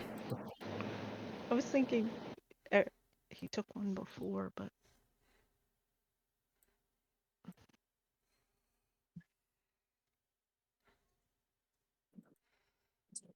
That is going to miss. Oh, fuck that. I'm using my inspiration. Oh, wait, you guys can't see into that center wall. Why? Oh, shit. Oops. what? We were supposed to be able to see. My Don't I bad. see? Yeah, what the fuck, Lucas? I'm sorry. I didn't realize that there was, I checked your vision real fast. I have, like, the DM view above me, and I was like, why can't you guys see into that central pillar? And now I realize I had put the wrong, I'd actually enclosed that circle with the wall tool, so. Oh, well. But yeah, so, as you... Oh, did you roll your inspiration? I did, yeah. Is a 16 hit? 16 does hit. Ooh. Yeah, didn't you hear him say, fuck this shit, I'm rolling inspiration? I didn't. All right, minus... Damn, 24. That's pretty good. That's pretty bonkers, bro. All right. So you see this thing hovels into this central room and is starting to make its way up the staircase. Make my way downtown. Grr.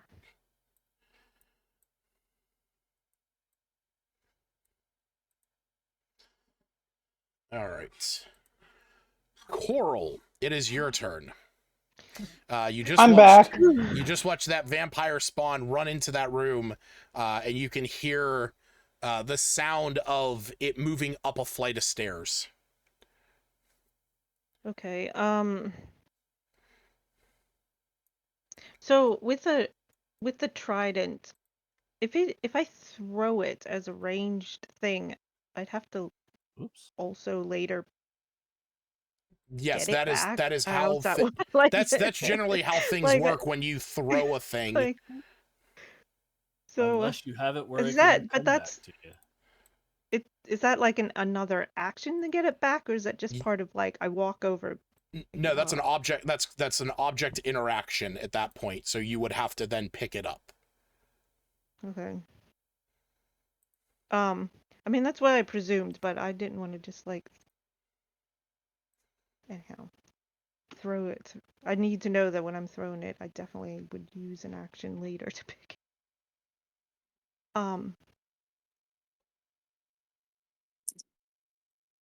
I was going to do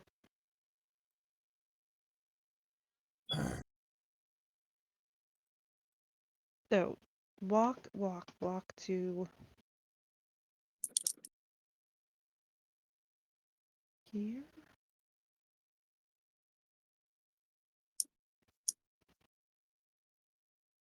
And then Where are you moving to? didn't it Timbuktu. just go There you there? go. Right between Okay. okay, and then attack this creature next to me, the vampire. Oh no. With my trident. Oh, nice. So this has a 1d6 plus 4 and then a 1d8 plus 4. I'm not sure. Versatile. You can use it one-handed or two-handed. If you use it one-handed, it's 1d6. If you use it two-handed, it's 1d8. Being that you're also wielding a shield means that you cannot wield this thing with two hands, so you're going to roll 1d6. Okay. I was going to say I'd use two hands, but I do want to keep the shield up. You can as put an the shield option away for and now. lower your AC in order to get the higher die size, but you would have to Yeah. then make that choice. Okay, I don't think I've seen this before. So yeah, I'm keeping my shield. God damn it. Okay, roll I'll the throw away damage. my All right, 6 points of damage. And then this improved divine smite, is that any time Any time that you in make a melee weapon attack. Yep. and then I do just 1d8. 1d8, yep. Nope, that's a d6.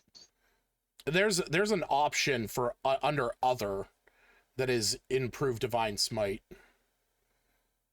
Oh. Remember, I just used the little thing. All right.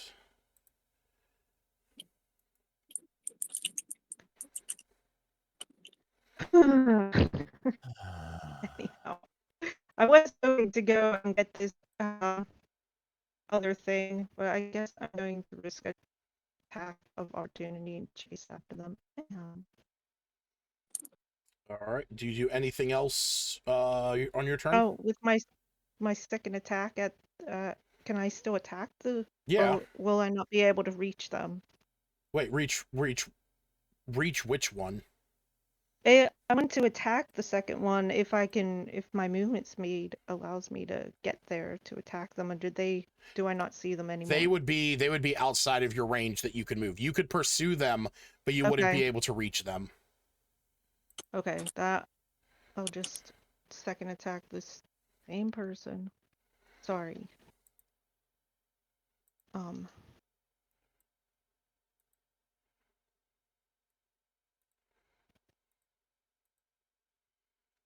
Oh, that seems even. Oh no. It is rolling so slow. Okay, 17. That's gonna hit. All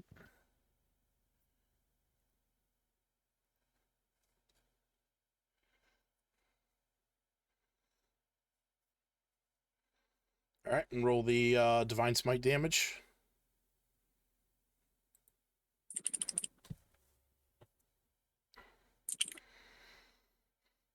I'm just doing another D8. I wasn't sure what you meant for the On your character sheet, if you're under the actions tab and you go to the very bottom, there's a button for the D8 of radiant damage that it deals. Woot woot. Oh, I see it now. Mm-hmm. I just went to the words. I just skipped over the attack part. I see it. All right. Are you moving or anything else? No. Okay. I'll stay here. All right, Seftis, it is your turn. You've watched the one that has been attacking you and you've been attacking it has run up a flight of stairs in that central open column. Coral has moved up to take on the other vampiric spawn, and the one that had charmed you before is now dead.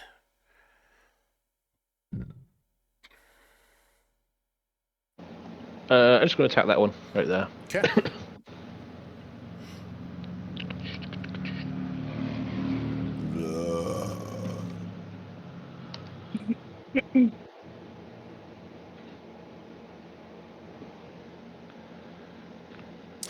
Yeah, that hits.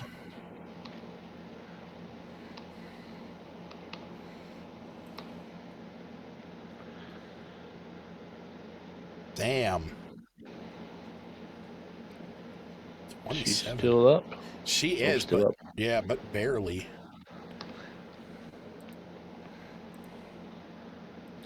That is also going to be a hit. I thought that was a nat 20 for a second. All right.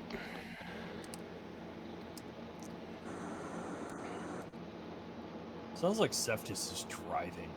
Buzz. It's funny. Okay. Yeah. Swings of your volcanic sword cut this creature in half.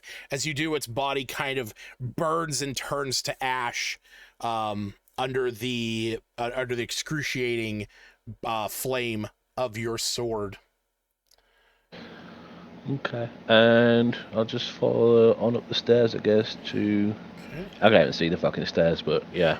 Yeah, that's fine. I got you. 1, 2, in her 3, path. 4, 5. How many feet you got? You're at 40 feet of movement. You got 2 feet. 10, 15, Yeah, so you are getting up to the top of the stairs, and you can see this vampiric spawn just about to reach the top level. Hauser, it is your turn. You're watching Cephas run after this. Can I grab his belt loop? You cannot grab his belt. I mean, you can run up to him. You can move up towards him. Yeah. I'm going to you go to like grab his belt loop but miss and then just chase after him. Okay. I have to turn the opacity on these freaking auras. I can't see past them. That's a lot. Hey, if that vampire spawn dies, I'd say become one with nature and rise it up as a fungal zombie. Okay. I mean, it the one that was nearest to you did die. Yeah, it's becoming a fungal zombie. Okay. I don't know what that means. Words I did not expect to hear in this session. Fungal infestation. If a beast or humanoid that is small or medium dies within 10 feet of you, use your reaction to animate it. What's that ability called? Fungal infestation? I'm half druid, half monk.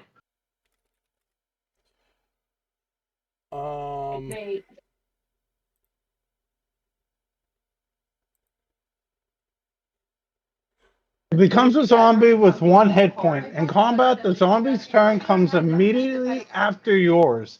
It obeys your mental commands and only takes the action as the attack action. Okay. So the vampiric spawn is now, or actually, hold on, I'm not gonna do it that way. That would be fucking obnoxious. Boom. There we go.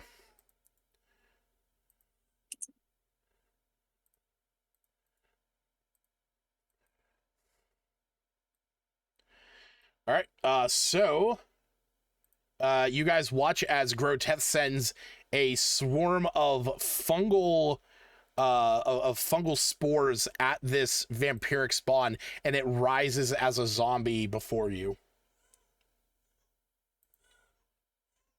Mumbo number 5. So it is there for an hour. Okay, cool. All right, so Hauser is running in after Cephas. That's 10, 15, 20. You would be able to make it to a point on the stairs in front of Cephas that you could attack this spawn before it does whatever it's planning on doing. Hell yeah, we doing that shit. Okay. So I get my attacks. You do. You get your 3 granted attacks. 1, 2, 3. Lowest is a 17. They are all going to hit. 1, 2, 3. Okay. So, you start making your way up this staircase. For what it's worth, I'm just going to, I think I can. So I have a question on the damage. Yes. It shows red and green. Yeah, so I'm that assuming means red is under minimum and green is over. so minimum? that all that shows is that on that roll, one of your dice was the minimum if it's red, and it's the maximum if it's green. So on your first one, you rolled a 3 and a 6, and on your second ones, you rolled a 3 and a 1 and a 2 and a 1. Yeah. Okay. So if you guys move your screen down a little further to the left, you will see the 3rd level of this map. And for what it's worth, Hauser, as you ran up the stairs past Cephas, swinging these 3 attacks, you could see the vampire spawn was up there, and it was biting into its arm as it was going. And when it gets to the top, you can see it trying to transform, but you were able to cut it down before it had the chance to do so. So I'm assuming it's dead. Yes. All right. And that is going to end combat.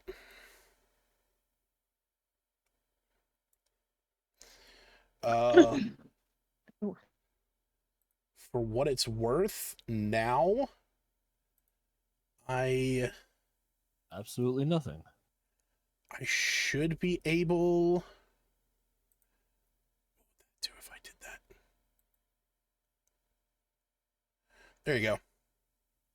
You guys should now be able to see everything. I see nothing. Ooh. Good looking. Let's see. Man.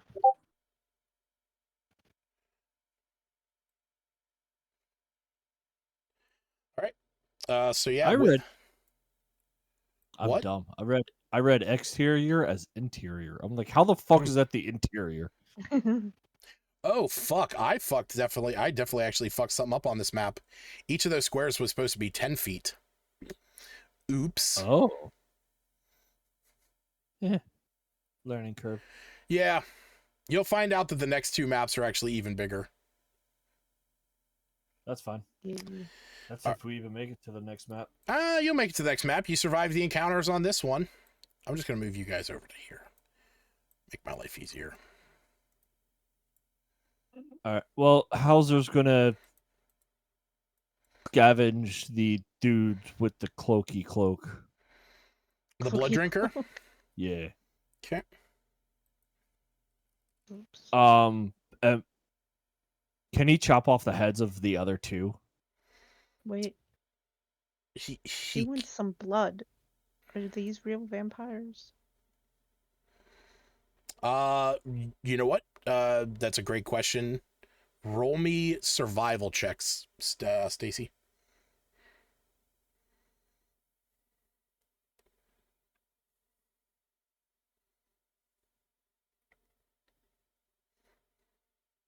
Well, 11. Plus. +1. Oh, just 1. Just 1. From what you can see, I mean, these things definitely are indicative of vampire. Like, they have vampiric-like traits, but you wouldn't be able to say if these were like the spawns don't seem like fully fledged vampires. The one that coerced or tried to charm Cephas does definitely seem more vampiric than they do. Like, he seems more under control of BRB. he seemed more under control of his vampirism.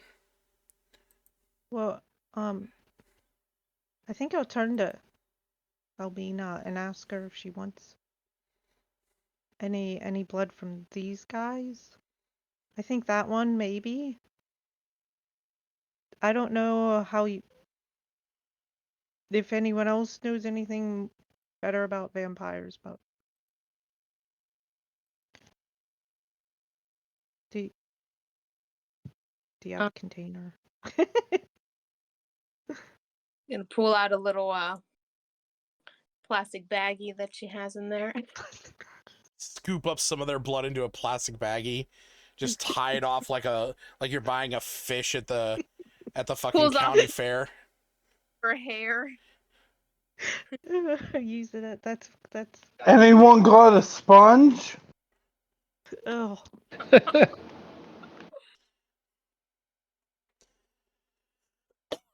Yeah, I'm gonna say that once Hal starts chopping off the spawn's heads, their bodies sort of shrivel up. There's not even like blood to be had from them.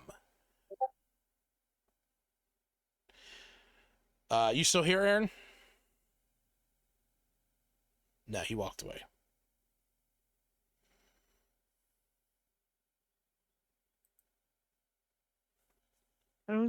I guess I would ask her if she knows how much she needs. To that, I'm going to say Lork never really said. Yeah, as much as we can get. Let me. I don't know if I even have anything now that I'm thinking about it. In my. All my items. You have just say water skin.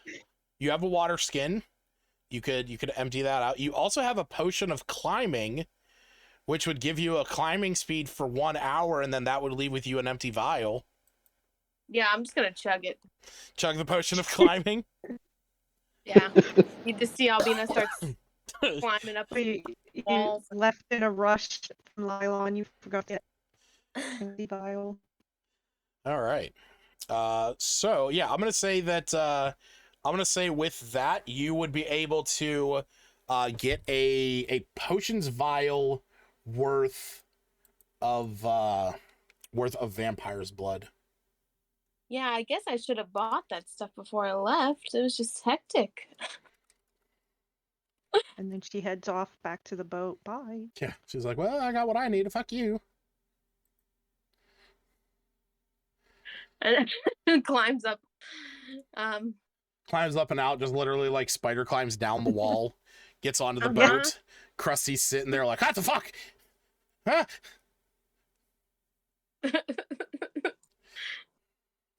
Got what I needed. Yeah. How are you? Yeah. It's like, I think you left everybody back there. Good job, kid.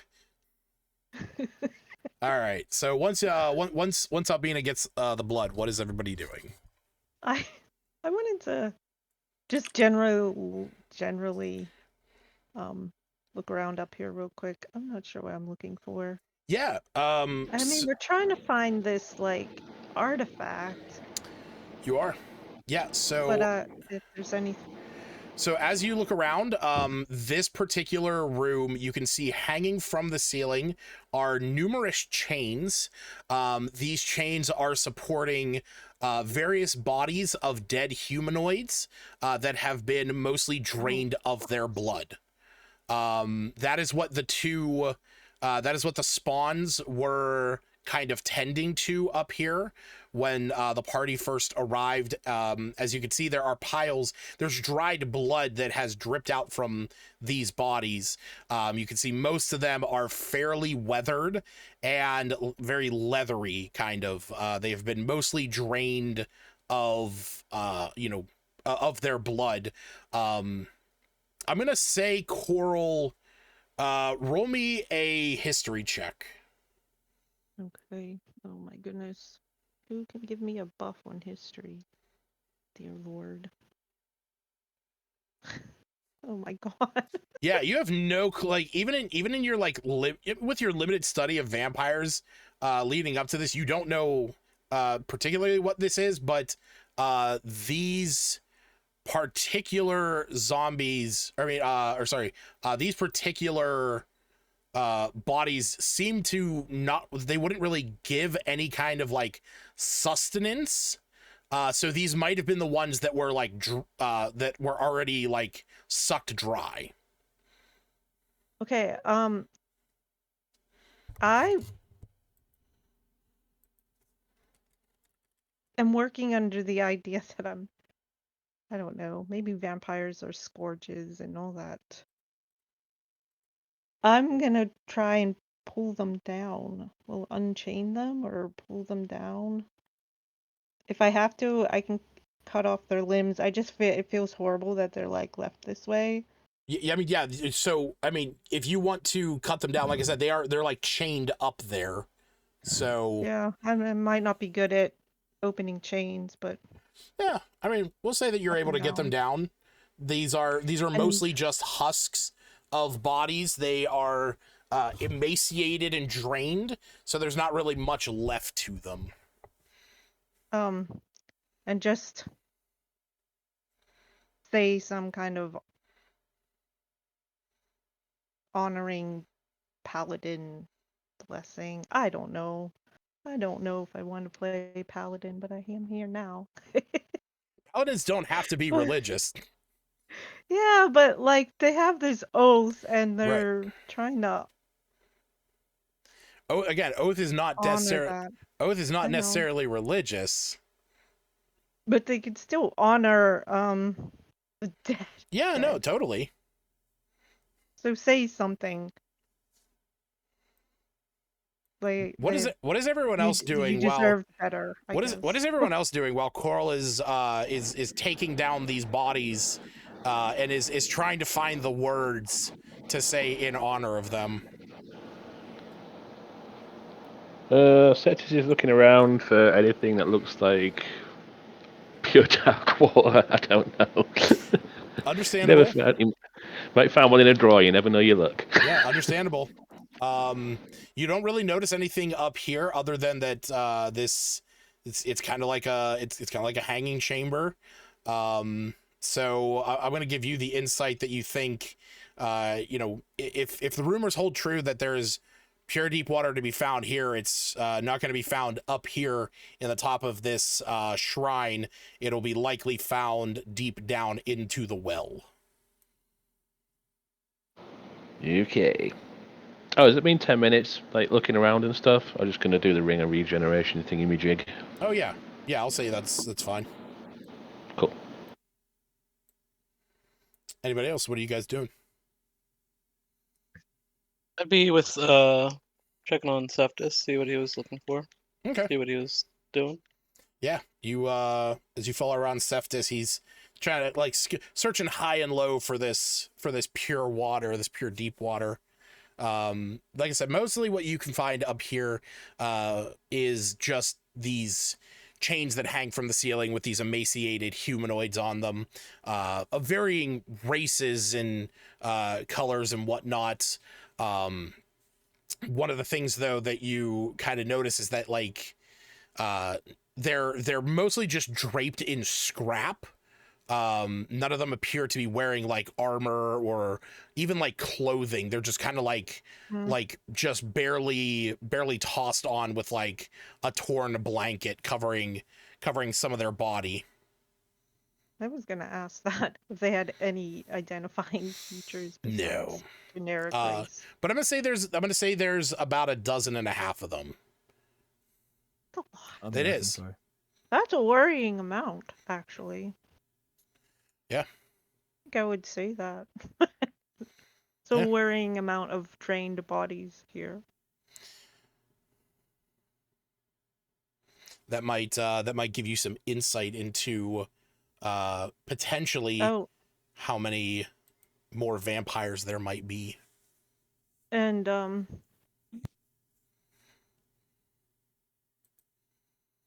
don't know, I guess I want to keep an eye out for spiders, or if there's any like webs above or even around these bodies. You actually don't see any of those up there anyway. You don't see any spider webs up there.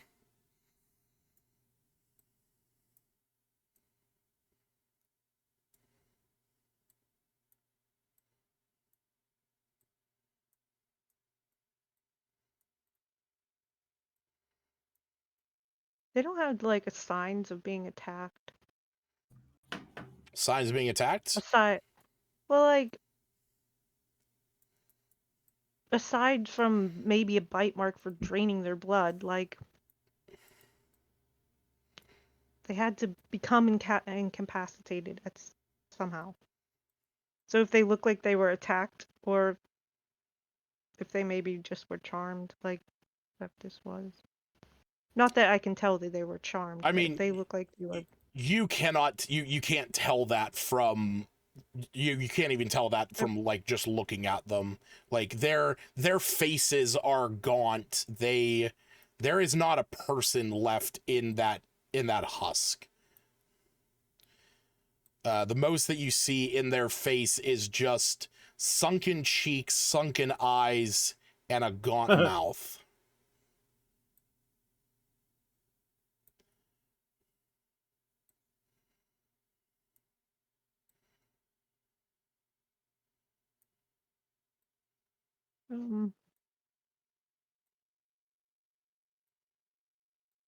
Where next? I guess we went upstairs already. Did we fully check out upstairs, or just partially? It was so it there. I will say that you were up there. There is a there was a statue to the god Talos up there. But that was pretty much the only thing that you saw. Right. Yeah, that's what I was gonna ask. Whoever went up there and came back down, if they saw anything notable up there, worth going up as a group or not. I'm gonna say there wasn't much.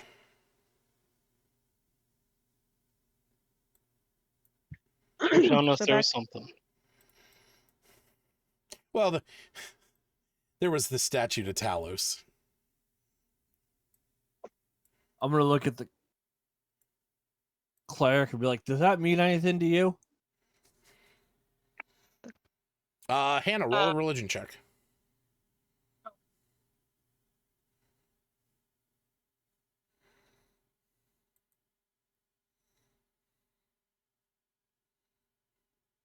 I'm going to say it makes sense because this was claimed to be, before the vampires took it over, this was a temple dedicated to the god Talos. I was talking about the dude himself, Talos. Oh, you actually already know about Talos. Talos is... Oh, wow, yeah, I'm sorry. I guess Hauser wouldn't. Yeah, so those I'm gonna say those of Seftis Smith and Albina, and I'm gonna say Cora would probably know about Talos as well. Talos is the god of storms, and is currently to at least towards Albina, Seftis, and Smith, is the god that the cult worships that you guys have had to deal with out at Lylon, and the boars that transform, and was the cult that you guys fought to claim Emberlost. I'll relay that. I'll be like, you remember that time? No, I wasn't there. Oh wait, you weren't there. Just kidding. You's not even here. Well, I recall a time when I was with my friend Hugh, and I'll go ahead and explain it to him. Those cultists, they're trouble. You got a boat? Most cults are. That's alive? Did you say that's a lie? I said you got a boat that's alive? I assume she tells about Emberlost, so... Oh. Probably not unreasonable that she does. I'll kind of brag about it. What? You left them behind? Anyhow, I would just wonder out loud why we took that other boat, but okay, it doesn't matter.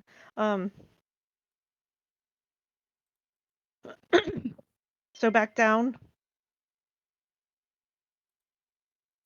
Yeah. Yeah. To the Spending the pit. night. Do we chop off all the heads? When you chopped off the heads to the two spawns, their bodies turned to ash and dust. When you chopped off the head, including their heads, like everything of them turned to ash and dust. When you chopped off the head of the drinker, it is just a normal head. What about the body? It's just laying there on the ground. He just doesn't want them to reanimate. That's understandable. He figures if they don't have a head, how can they come back? Believe me, it was it was the fact that you killed the one mid transformation, and the fact that Coral dealt radiant damage to the other one did them in. Oops. You didn't find anything on that guy? The one who looked more powerful. Talking to me? He didn't have anything on him.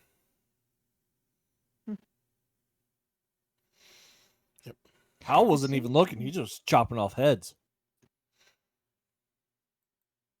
There seems to be more spider webs. Is that something we actually notice, or is that No, same amount. I just realized that this had a web overlay, just like I can like put little flames on the map as well. Oh. Did Hauser actually get his winter wolf to come from the boat, or is that like a conversation that never happened? Yeah, it was like an out of game thing. It was looking for you. Now that you've come down, it's like, oh, daddy. Ugh, Please never say that again. That was weird.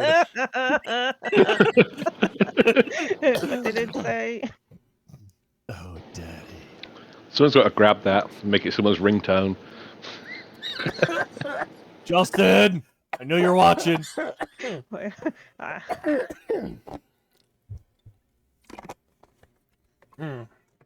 Anyhow, I think I would be never mind. Maybe startled that the wolf showed up. I didn't know. Yeah, his name is Spike. Spike is a good boy.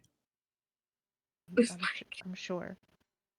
Hopefully Spike can fight some spiders or vampires. I don't know why it's large. I had a medium on the other map. Did you? I did. I mean, they are large. I'd put this one on a different map. But it is fine. Because winter wolves are large, so. All right. Is there nowhere else to go aside down the pit? That's what it seems like. That's what it seems like. Okay. No one here can fly. I don't think I got to the point to get that ability. Can we throw the bodies down to get rid of the cobwebs? I'd be down. You can do whatever you like. My stone get stuck on. Did it get stuck on a web or? It did. It got stuck on some webs. Which I think at this point the light would have gone off. No, it's 1 hour. Yeah, so the light would still be down there. So it is still visible down the pit, about 40 feet. Would there be like a way to climb down? Like, can they support us? You would have to. Can I like pull on one?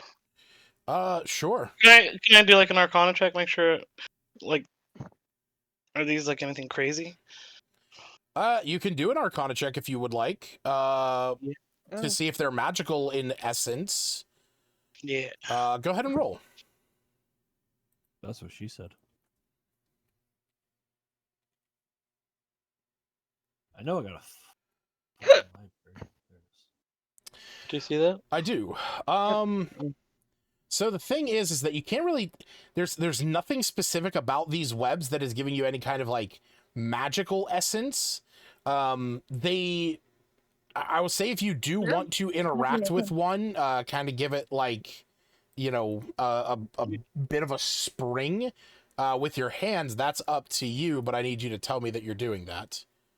Not yet. What did I find out, or what did I discern earlier about them being like, there being like gaps in the webbing? So it appears as if there are like gaps that go straight down to whatever's in the bottom of this pit, that seem almost deliberate in the web's design. But these openings that go up and down that go up and down the pit, wouldn't be able to fit a medium or small creature. They be able to fit like tiny creatures. And I'm just gonna say it might fit the size of a bat. Excuse me.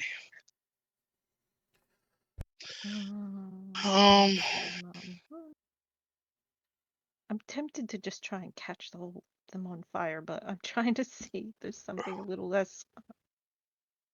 I feel like that's a bad idea, but I'll shoot a firebolt down. Okay. What's the range on firebolt? No, I'm trying to think how we're gonna get everyone down there. Magic carpet. yes, somebody should have brought a magic carpet. Hover down. Did you not? What's that sound? How's that? I mean, arguably, right now, if the webs were unimpeding her movement, Albina has 1 hour's worth of a climbing speed. Send it, Albina. Climb down. I mean, we have rope, and that's a classic way down. I volunteer. Okay. I volunteer. I'll But start. I'm away from the keyboard for I'll shoot a firebolt down. See what happens. Oh, okay. That's 120 feet. It is 120 feet, yeah. So you shoot down into this well. As you do, you see that you create this like straight cylinder down that is catching these webs on fire. Excuse me. After a few, like, this thing goes up very quickly. And with a quick flash, you can see a lot of the webs have been burnt away. And can I aim from my pebble, by the way? Sure. And what you can see is as the webs burn away, you can now see down inside the well, thanks to your pebble, the whole way down. Giving a rough estimate, you would think that the bottom of this pit is probably about 80 feet deep, from where you can see the pebble's light. And where you can see the pebble sitting, it just appears as if it's sitting in like on like a stone surface, like a just like a hewn stone surface.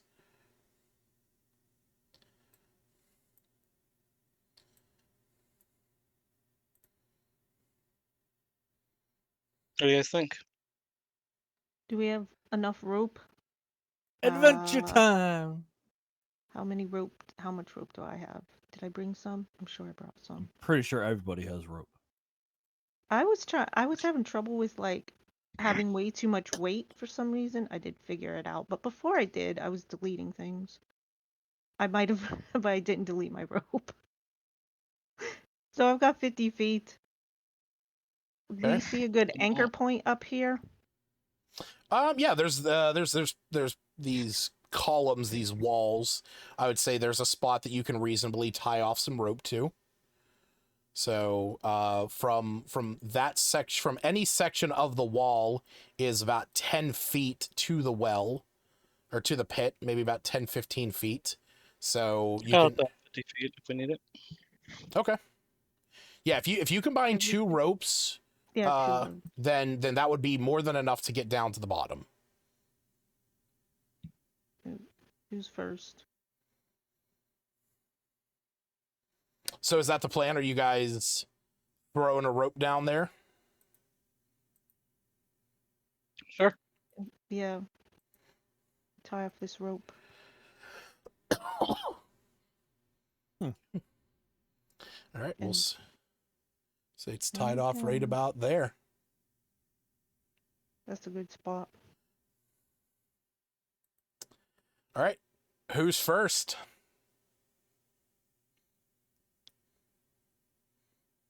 Just look at Seftis. Yeah. I'm flying down on my carpet. I ain't getting on a damn rope. Wait, you have the carpet? I assume so. I have a smith we have the carpet on us all the time. We brought it up, but no one confirmed whether it was actually brought with us. Because if that's the case, could we? I mean, I'd assume so. I mean, like, it's always in one of our possessions as far as I'm aware, so... I mean, Cephas... I'd be happy to contact. Arguably, Cephas did technically have it in the Giants... in the one shot with the Giants, so it would reasonably make sense that he would have it with this one as well. Cool. And it can hold up You to can go 800 first. pounds. Oh. So one Cephas. No, Rude.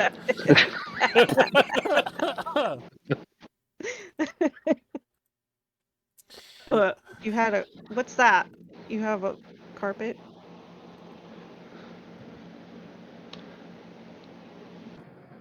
Are you, Yes. Are you gonna? Only Smith and I may use it. For now. Well, then you can go first. So if we lose grip on this, you'll just be right below us in case we fall. Beautiful. Perhaps. Sigh. Acceptable. Thank you.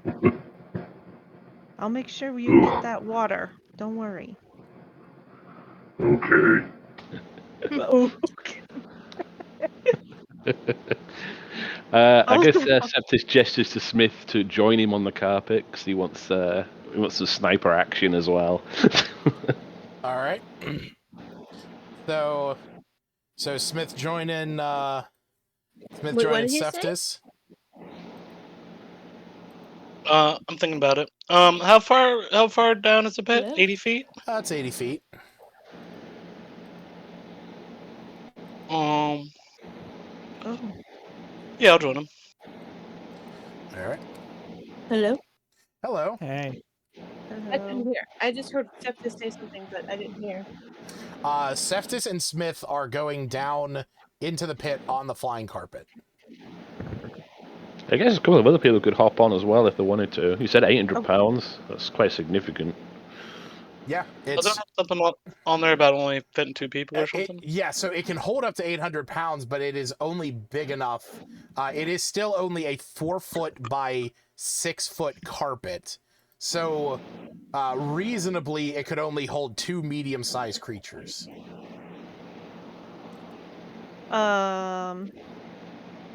Is a wolf just gonna stay up here? How does a wolf climb down a rope? That's not a question people should be asking. That's up to Aaron. Figured we'd be coming back through here, right? And this arguably this is how you would get out. Yeah.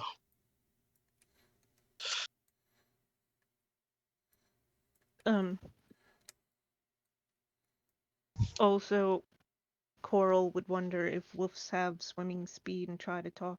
Well, I have this like funny thing. They absolutely do not. It says you can communicate to any beast.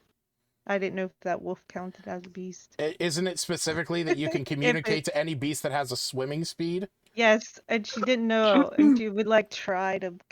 No. 100%. Hal's gonna look at it. Like, are you it's crazy? Just like a tiny Why are you bit talking of about flavor. Fuck it. She's over there. She's over there next to the wolf, like blub blub blub blub blub blub. The fucking wolf's just like getting pissed off. How big is this well? Like wide? It's like 20 feet wide. It looks like something like that. Yeah. It's basically what? Yeah, I think it's 20 by 20.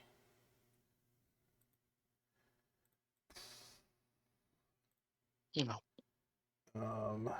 So we got plenty of room with our carpet in there. Going now. Yeah. I should be able to. There we go. That's a stick. So that is a carpet. I was looking at the brown thing. Oh, that's a fucking rope. The rope. I'm like, that's a stick. That's a stick. Okay. Ooh, it looks like my carpet's been cleaned. Yeah, I know. It's a different carpet. I found a furniture asset pack, and that's what this is. I guess I could arguably make it the right size, because if it's 4 foot by 6 foot, that's about how big it would be. Real quick. So when do you start taking fall damage? Is it every 10 feet? Yes, you take 1d6 points of bludgeoning damage for every 10 feet you fall. So if you jumped down this well, you would be taking 8d6 points of damage. Enough, the same amount as a fireball. Now, if I were to proc Featherfall, that would be at the start of the fall, right? You could I can't proc it. I can't proc it towards the end of the fall, can I? You can proc Featherfall actually at any point, because it's a reaction when you or a creature within 60 feet of you falls. So it's like you can activate that at I any could like fall 30 feet and then activate it. Right. So and that's up to 5 willing creatures of your choice. Because it's a falling creature's rate of descent slows to 60 feet per round until the spell ends. If the creature lands before the spell ends, it takes no falling damage and can land on its feet, and the spell ends for the creature. I don't know if there's up to 5 people. Well, considering you and Seftis have the carpet, and that zombie, but I mean, I'm just saying. I kicked the zombie over. Do you want the zombie or the wolf? I kicked the zombie over. I said, fuck the zombie. Doesn't stop. Was it his? It was his. It's Groteth's. Yeah. Oh, he ain't here. Fuck him. Yeah. Is his character no longer with us, or somebody? His character, as you guys were exploring around, he took a mad fucking hit from his bongstein, and he is just currently blazed and blitzed out of his mind. You don't even know if he's in like the best shape to go down the hole. Well, who's that? We'll lead him to a place where it looks like he'll be hidden. I just don't know where Jared went. I messaged him. He hasn't messaged me back yet. Yeah. But he's AFK at the moment. Yeah. Gotcha.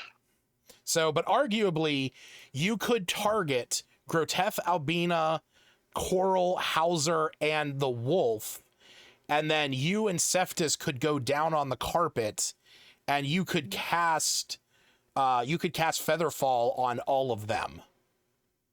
I'm just gonna use it on myself like a boss, but just stand at the edge and just fall backwards over it. Yeah, kind of. You get to the bottom, No. do a fucking superhero pose, and just wait for them to fucking follow. It's like, I got you. Never cast it on them. And when everybody fucking takes 8d6 points of bludgeoning damage, you stand above all of them. You say, "Now that's what I protect you from all the time." No, we'll just take the carpet for now. Okay. We'll scout out what's down here. Okay, so the two of you heading down first. Sure, that sounds good with everyone. Oh, I asked if they could stay not too far under us, so if we fall, we don't fall as far. What, onto them? Oh, the carpet. There's not enough space on the carpet for you to like land on. I'm being very generous with the size of this carpet. This carpet is technically only this big. And these two are basically hanging off the side, wiggling their feet like kids in a swimming pool. That's not what it sounded like before when we used that carpet. I know, again. Unimportant. Yeah, it was all majestic, like all perched and posed, able to shoot accurately. We were always. Yeah, Anybody two on that people. Carpet was safe. Yes, 2 people. Okay. Well, we're climbing down, I guess, on a rope, tied securely to the wall. The window. Or we could just take turns on the carpet. We could. Or we could take the rope. Yeah, rope's pretty safe. I mean, it's a rope. I mean, Smith could also just use that first level spell and let you all jump, and then cast it when you guys are about to reach the bottom. I could. That's I mean, spell slot we could need later. That is a first But level spell first slot. level. All those first level spells you have, like identify and I mean arguably chromatic orb. I don't mind climbing down. Well, it's up to you guys. I just It need would to be know helpful what if you we are had the doing. wolf with us, but that's also up to Hauser, so. I'm okay climbing down. It's sensible and understandable. Hauser's going to look at Smith and be like, "Hey, can you cast Featherfall on just us two, and we'll meet you down at the bottom. We'll go first." I don't know about Featherfall. Yeah. You don't... You motherfucker. 1, 2, 3, 4. So how many we got? 5 plus the wolf. If you don't count the zombie, you guys have 5.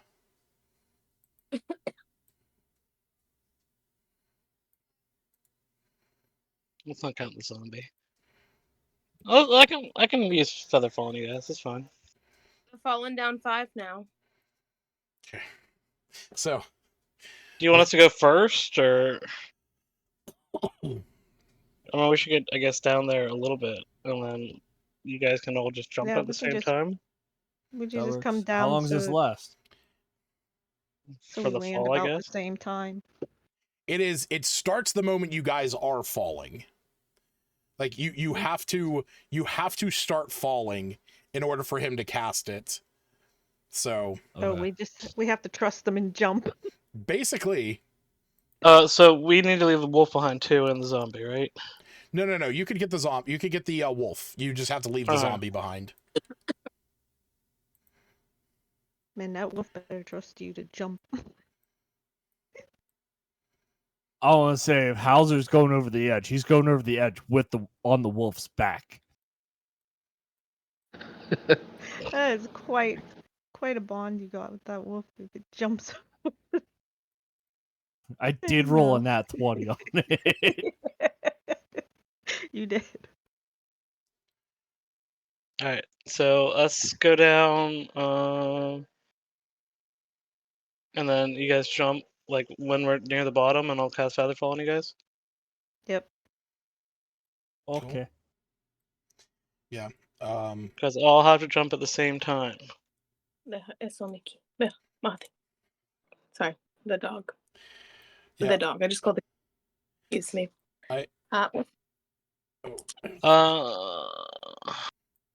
Get down, Mickey. You don't have to jump at the same time. No. It's what's the deal with falling like 500 feet instantly or whatever? That is that if you so technically speaking, the speed of descent in 5e is 500 feet the moment you are in free fall. Is that if you are falling, you in one round you move 500 feet. This is why I'm saying if you go down a certain ways, you have dark vision out to 120 feet.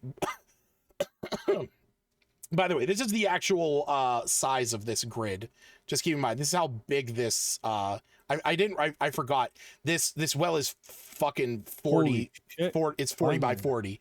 I forgot that each one of these squares was 10. But so the thing is that if you cast this, their falling speed becomes 60 feet per round instead of 500 feet per round. So it take us a little over 6 seconds to get down then. No, it'll take you about 2 seconds.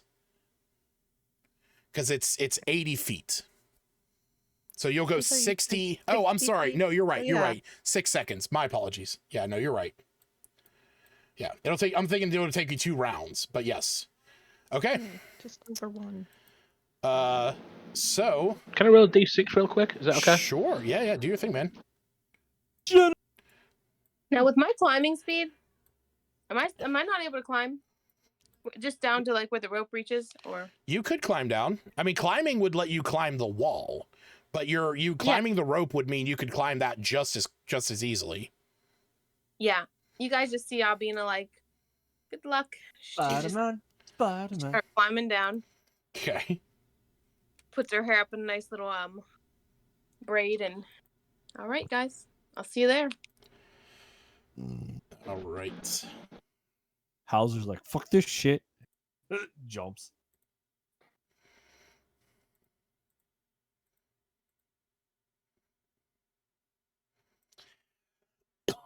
All right. So, as you guys jump down the well, Smith, go ahead and use that first level slot for Featherfall.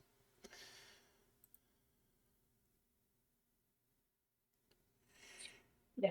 You guys land somewhat gracefully. The rope that you have tied off Albina is climbing down. I'm gonna put that. I'm gonna put that right about there. Actually, let's put the rope right there. So, as you climb down, or as you descend this pit, which now magically seems much wider than it did a moment ago, thanks to me actually remembering to set the grid size properly. Bigger on the inside. You enter a large circular room that rests directly below the temple above. The dotted circle on the map here indicates the perimeter of the vertical tunnel above it, stretching up about 110 feet, 80 feet to the top of the pit, and then 30 feet to the ceiling for the temple above. In these small alcoves that you see dotted around, there's 8 of them.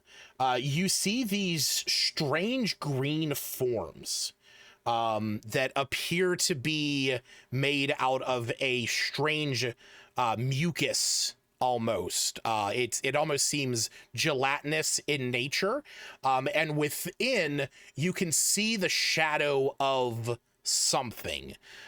Just from where you're standing, you can't really make out what specifically they are, if they are humanoid in nature or not.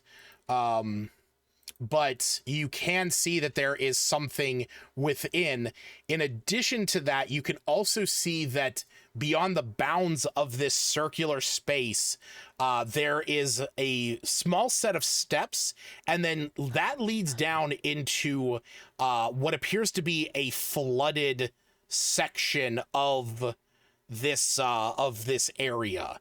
The water there is dark and opaque, and you cannot see through it. Aura of protection? Do you want to cast Aura of Protection? Oh, is that a spell or like a single use thing? Wait, are you talking about Aura of Protection or Aura of Vitality? It's one of my features or traits. Yeah, so what that is that Aura of Protection is something that no matter what, as long as you're conscious, friendly creatures within 10 feet of you get to add your charisma modifier to their saving throws. Is that just a permanent thing? Yes, while you are conscious. Whenever you or a friendly creature within 10 feet makes a save, they gain a bonus equal to your charisma modifier. You must be conscious to grant this bonus. Okay, it's within 10 feet, but it's just like permanently there as long as they're near me. And yes. But it's not something I have to cast or turn on. No, correct. As long as you are conscious. Okay. It is that amount of space around you.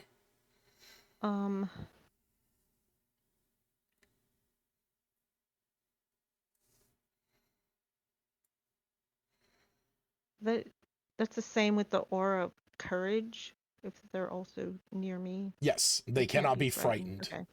There's something I was looking for and I've lost it, and now I found those things, so.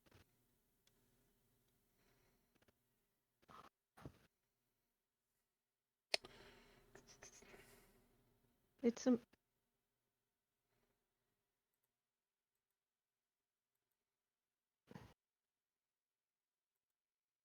Yes.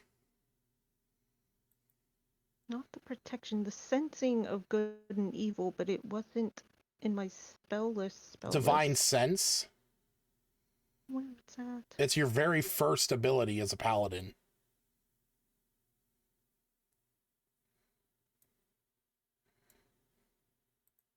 Oh, yes, act as an action. So that just. Well, we're not in the. We're not in combat, so it just lasts 60 seconds, and I could see if there's anything. Wait, your mic is starting to robot. What are you asking about? Divine Sense is a thing where you basically ping it, and it lets you know. It lets you know if there are celestial, fiend, or undead within 60 feet of you that is not behind total cover. I don't know if there's gelatinous stuff considered total cover, since we can sort of see some things in there. I mean, you'd have to use the ability to know that. Okay, well, then I'll just use it. Okay. To see just 6 seconds of seeing if these things are any of those things, because it's looking for all of them, not just one type. And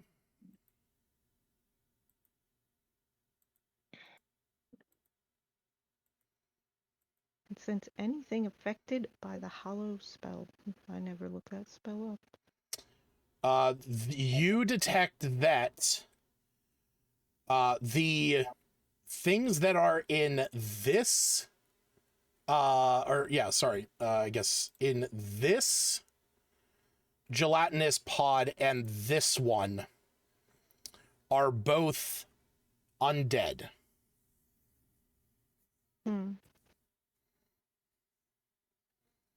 I'll let everyone know, and that I'm surprised it's not all of them. So now we all know that.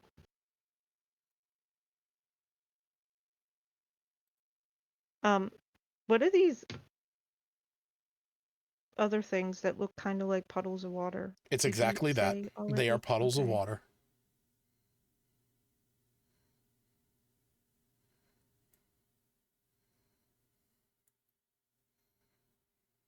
Well, for now, I want to just leave those pod things alone. Which way, guys? Eeny, meeny, miny, mo. Oops, shit.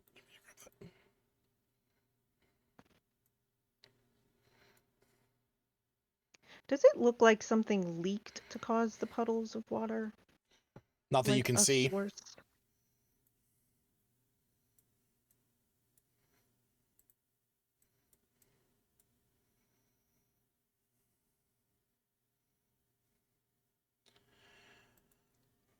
And what's with the stairs? Like to the right. I guess I'll just look to the right. Like I said before, there is a flight of stairs that looks like it descends down into an opaque pool of water. It leads into a chamber off to the right. Same with the north and the east. The steps descend down about 20, or you could see that the steps where they descend about down 5 feet, but then they descend into dark, opaque water.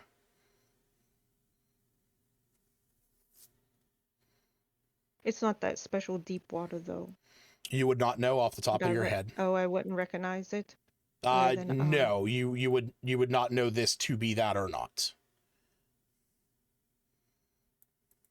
Then I guess I'll check to see if it is, only keeping in mind Septis's thing.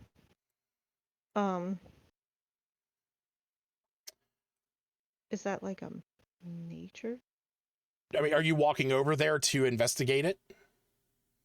Oh, yes. Okay. Here's my walking. Okay. Measuring. I thought that I forgot that was turned on. So, as you get to this point, as you guys have gotten down here, you've had a chance to look around. You've had a chance to glean around, and Coral has used some of her abilities. You all of a sudden hear a voice ring out that kind of overtakes the entire space. That is when you see floating above the staircase to the south that you can see there is it goes up about 20 feet and leads up to a door and a small corridor. You see the large, imposing image of a vampire. The vampire appears to be wearing dark black and blue robes. The ends of the robes appear to drip with a strange kind of wetness that does not reach the floor. When it appears, you hear this voice boom over the room that says, "Who dares enter my domain?"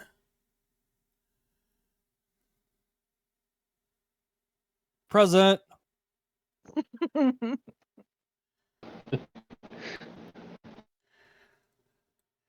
You see this visage moves into the room a little bit more. It says, "You have come to die, you." Wouldn't be the first time. "State your business, or I will unleash my children upon you, and you will never see the light of your precious son again."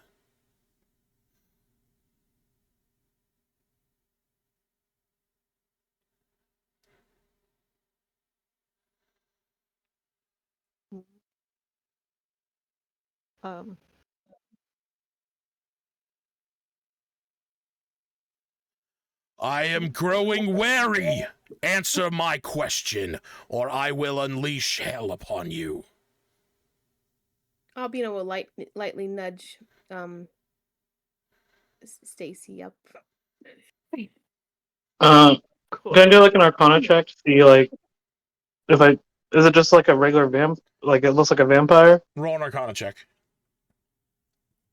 Oh my ass. And my butt crack.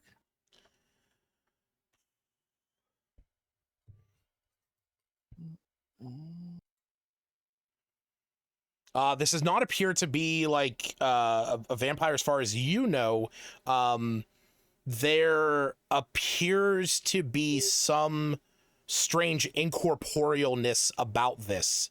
In your mind, you kind of imagine this as possibly something where this vampire is somehow projecting itself into this room as like a show of power.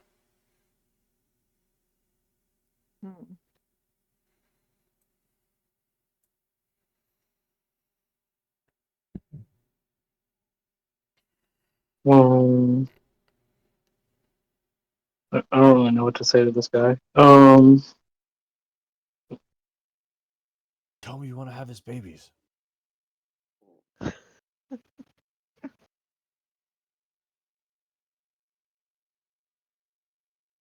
Does anybody say anything to him? How far away is he? From you, he is about 40 feet.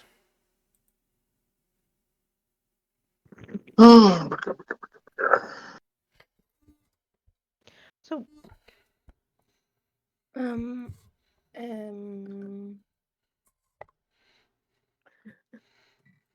all I can remember, like out of game, is the artifact, but you gave a reason, a more detailed one. The reason I gave for Coral is the fact that the rumor has it that deep within this temple is housed a very violent, dangerous storm spirit that, if unleashed upon the world, could cause undue havoc and mayhem. And you want to destroy that because such a creature should not, or such a thing should not even exist.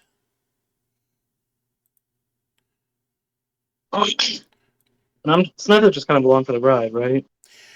He's just here to help out Seftis and Albina. Yeah, because Seftis needs the pure deep water, and Albina needs the vampire blood, which arguably she now has.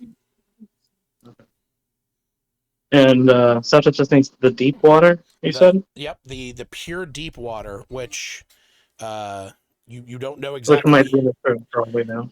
Sorry, say that again? You said it might be this murky water that we can't see through, for all we know? For all you know, yes, it could be. Okay.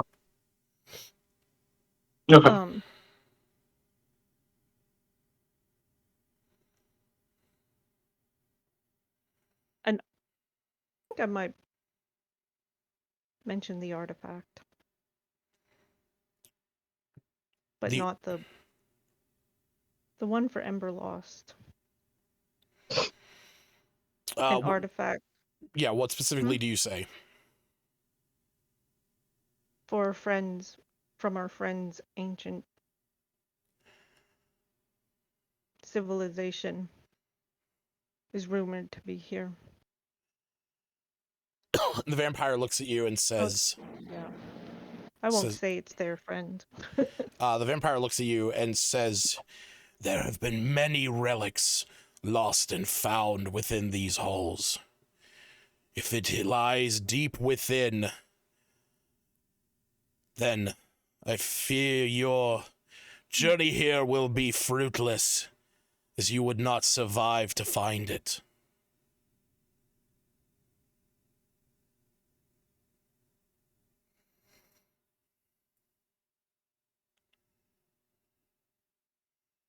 This is my domain.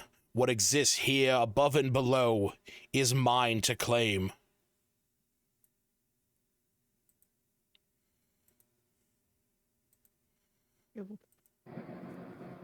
I require pure deep water.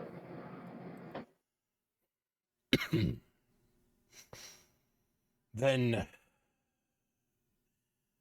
you have come for the treasure that lies deep within the temple. Like others before you, coming for the source.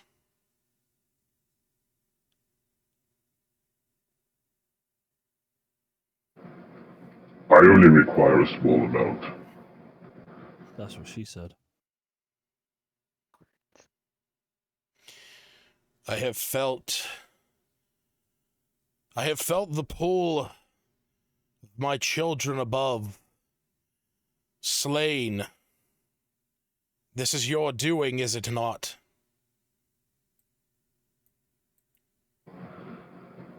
It was an unfortunate set of circumstances. As defense.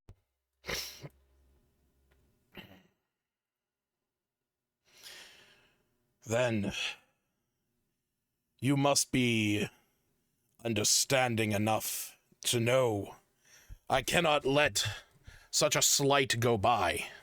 You have killed 3 of my thralls, so 3 is what I demand of your numbers.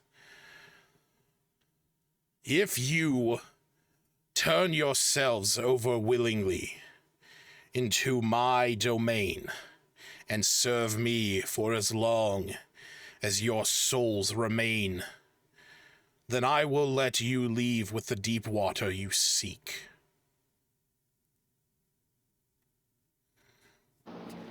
Sweet, who wants to be a vampire?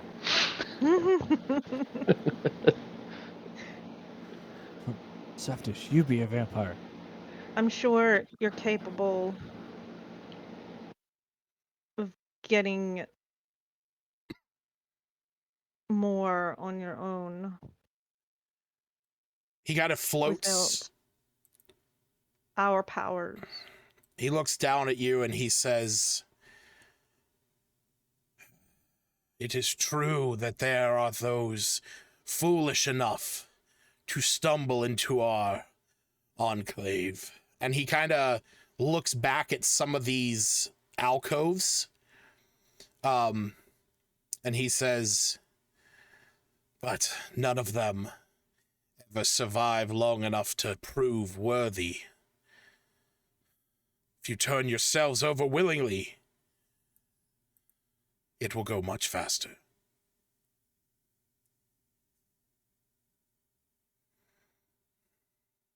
But deny my offer, and you will see the full might of my domain.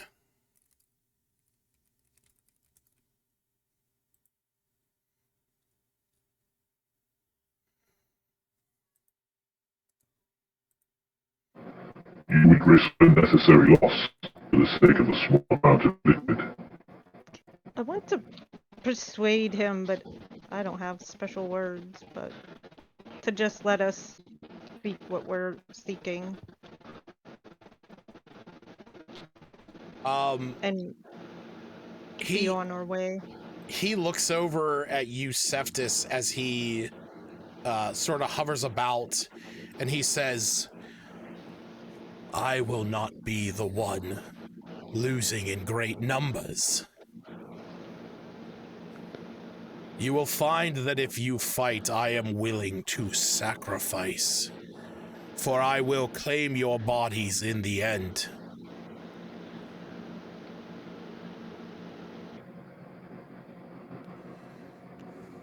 I want to persuade him to let us look for the artifact. Okay, so what are you saying to him?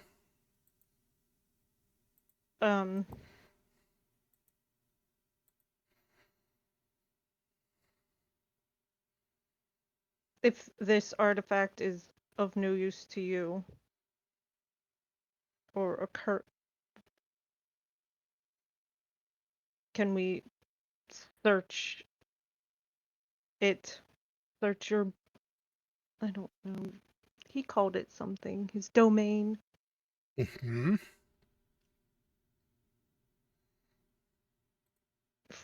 Freely. I don't know. If we're unattacked, we don't need to defend. You can roll persuasion, but I'm going to have you roll with disadvantage. You have done... Why? Because you've done nothing to... for one, to sway him. You have actively entered his domain hostilely, killing 3 of his thralls. He's giving you the kindness of his of what is left of his undead heart to even give you these moments of speech to offer yourselves up to his grace. So you can roll, but you're going to roll with disadvantage.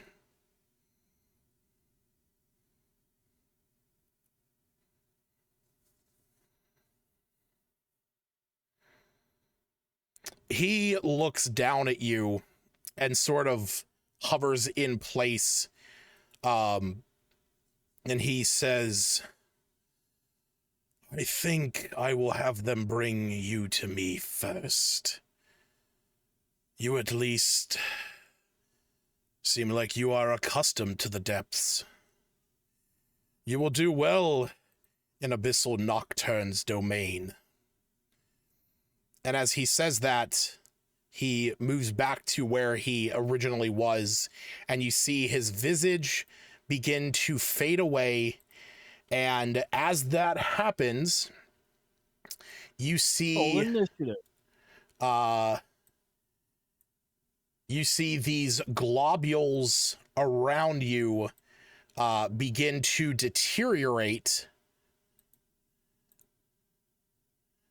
and out falls some humanoids and undead that are frenzied and aggressive, and they are about to rush you all. And with that, that is where we're going to call it for tonight.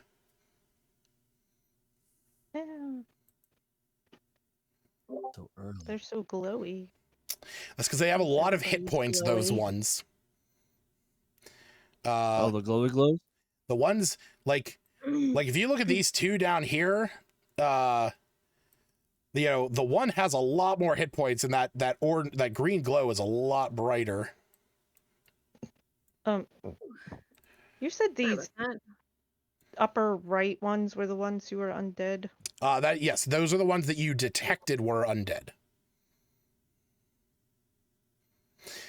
But I'm gonna say that you recognize the one, this one to the bottom left, appears to be as undead as those other ones.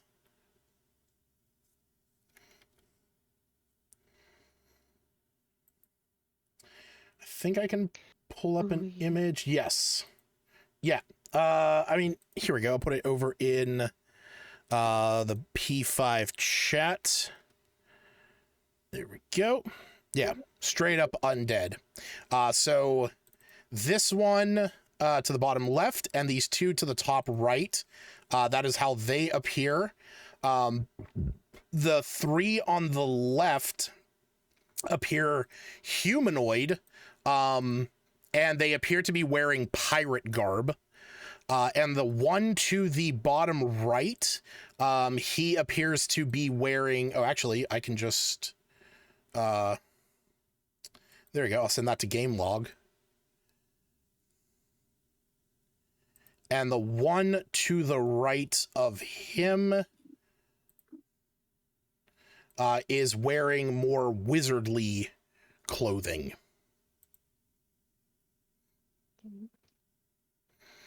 And as they fall out of this mucus membrane, you just hear them all muttering to themselves, almost like an incoherent babble, as they all break towards you in a scramble. You said you send that image where? To the game log. It's just right where the dice roll. In the same VTT, right? Mm-hmm. Yep. If it's easier, I'll put them in the chat. I just don't see it. Yeah, it's just where the dice roll in the game log.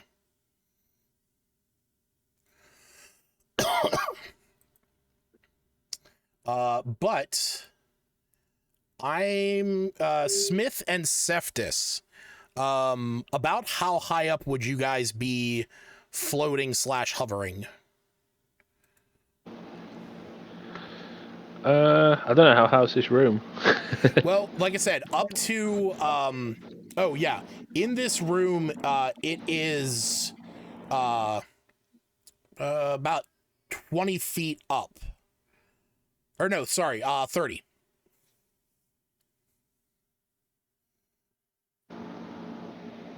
Okay. So yeah, it'd be like, Smith. Yeah, from the floor where everyone else is to the start of where that of where the pit tunnel begins is 30 feet. So I just didn't know how high or low you guys wanted to be.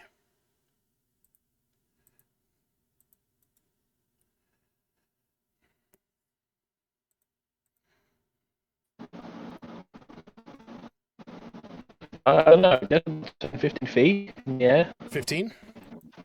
I guess so, yeah. I mean, if that's alright with you, Smith. Unless you've got any other ideas. Sure. Cool. Alright, you guys are 15 feet up in the air. And that is where we're going to call it for tonight. To those of you watching at home, thanks for joining us. Bye.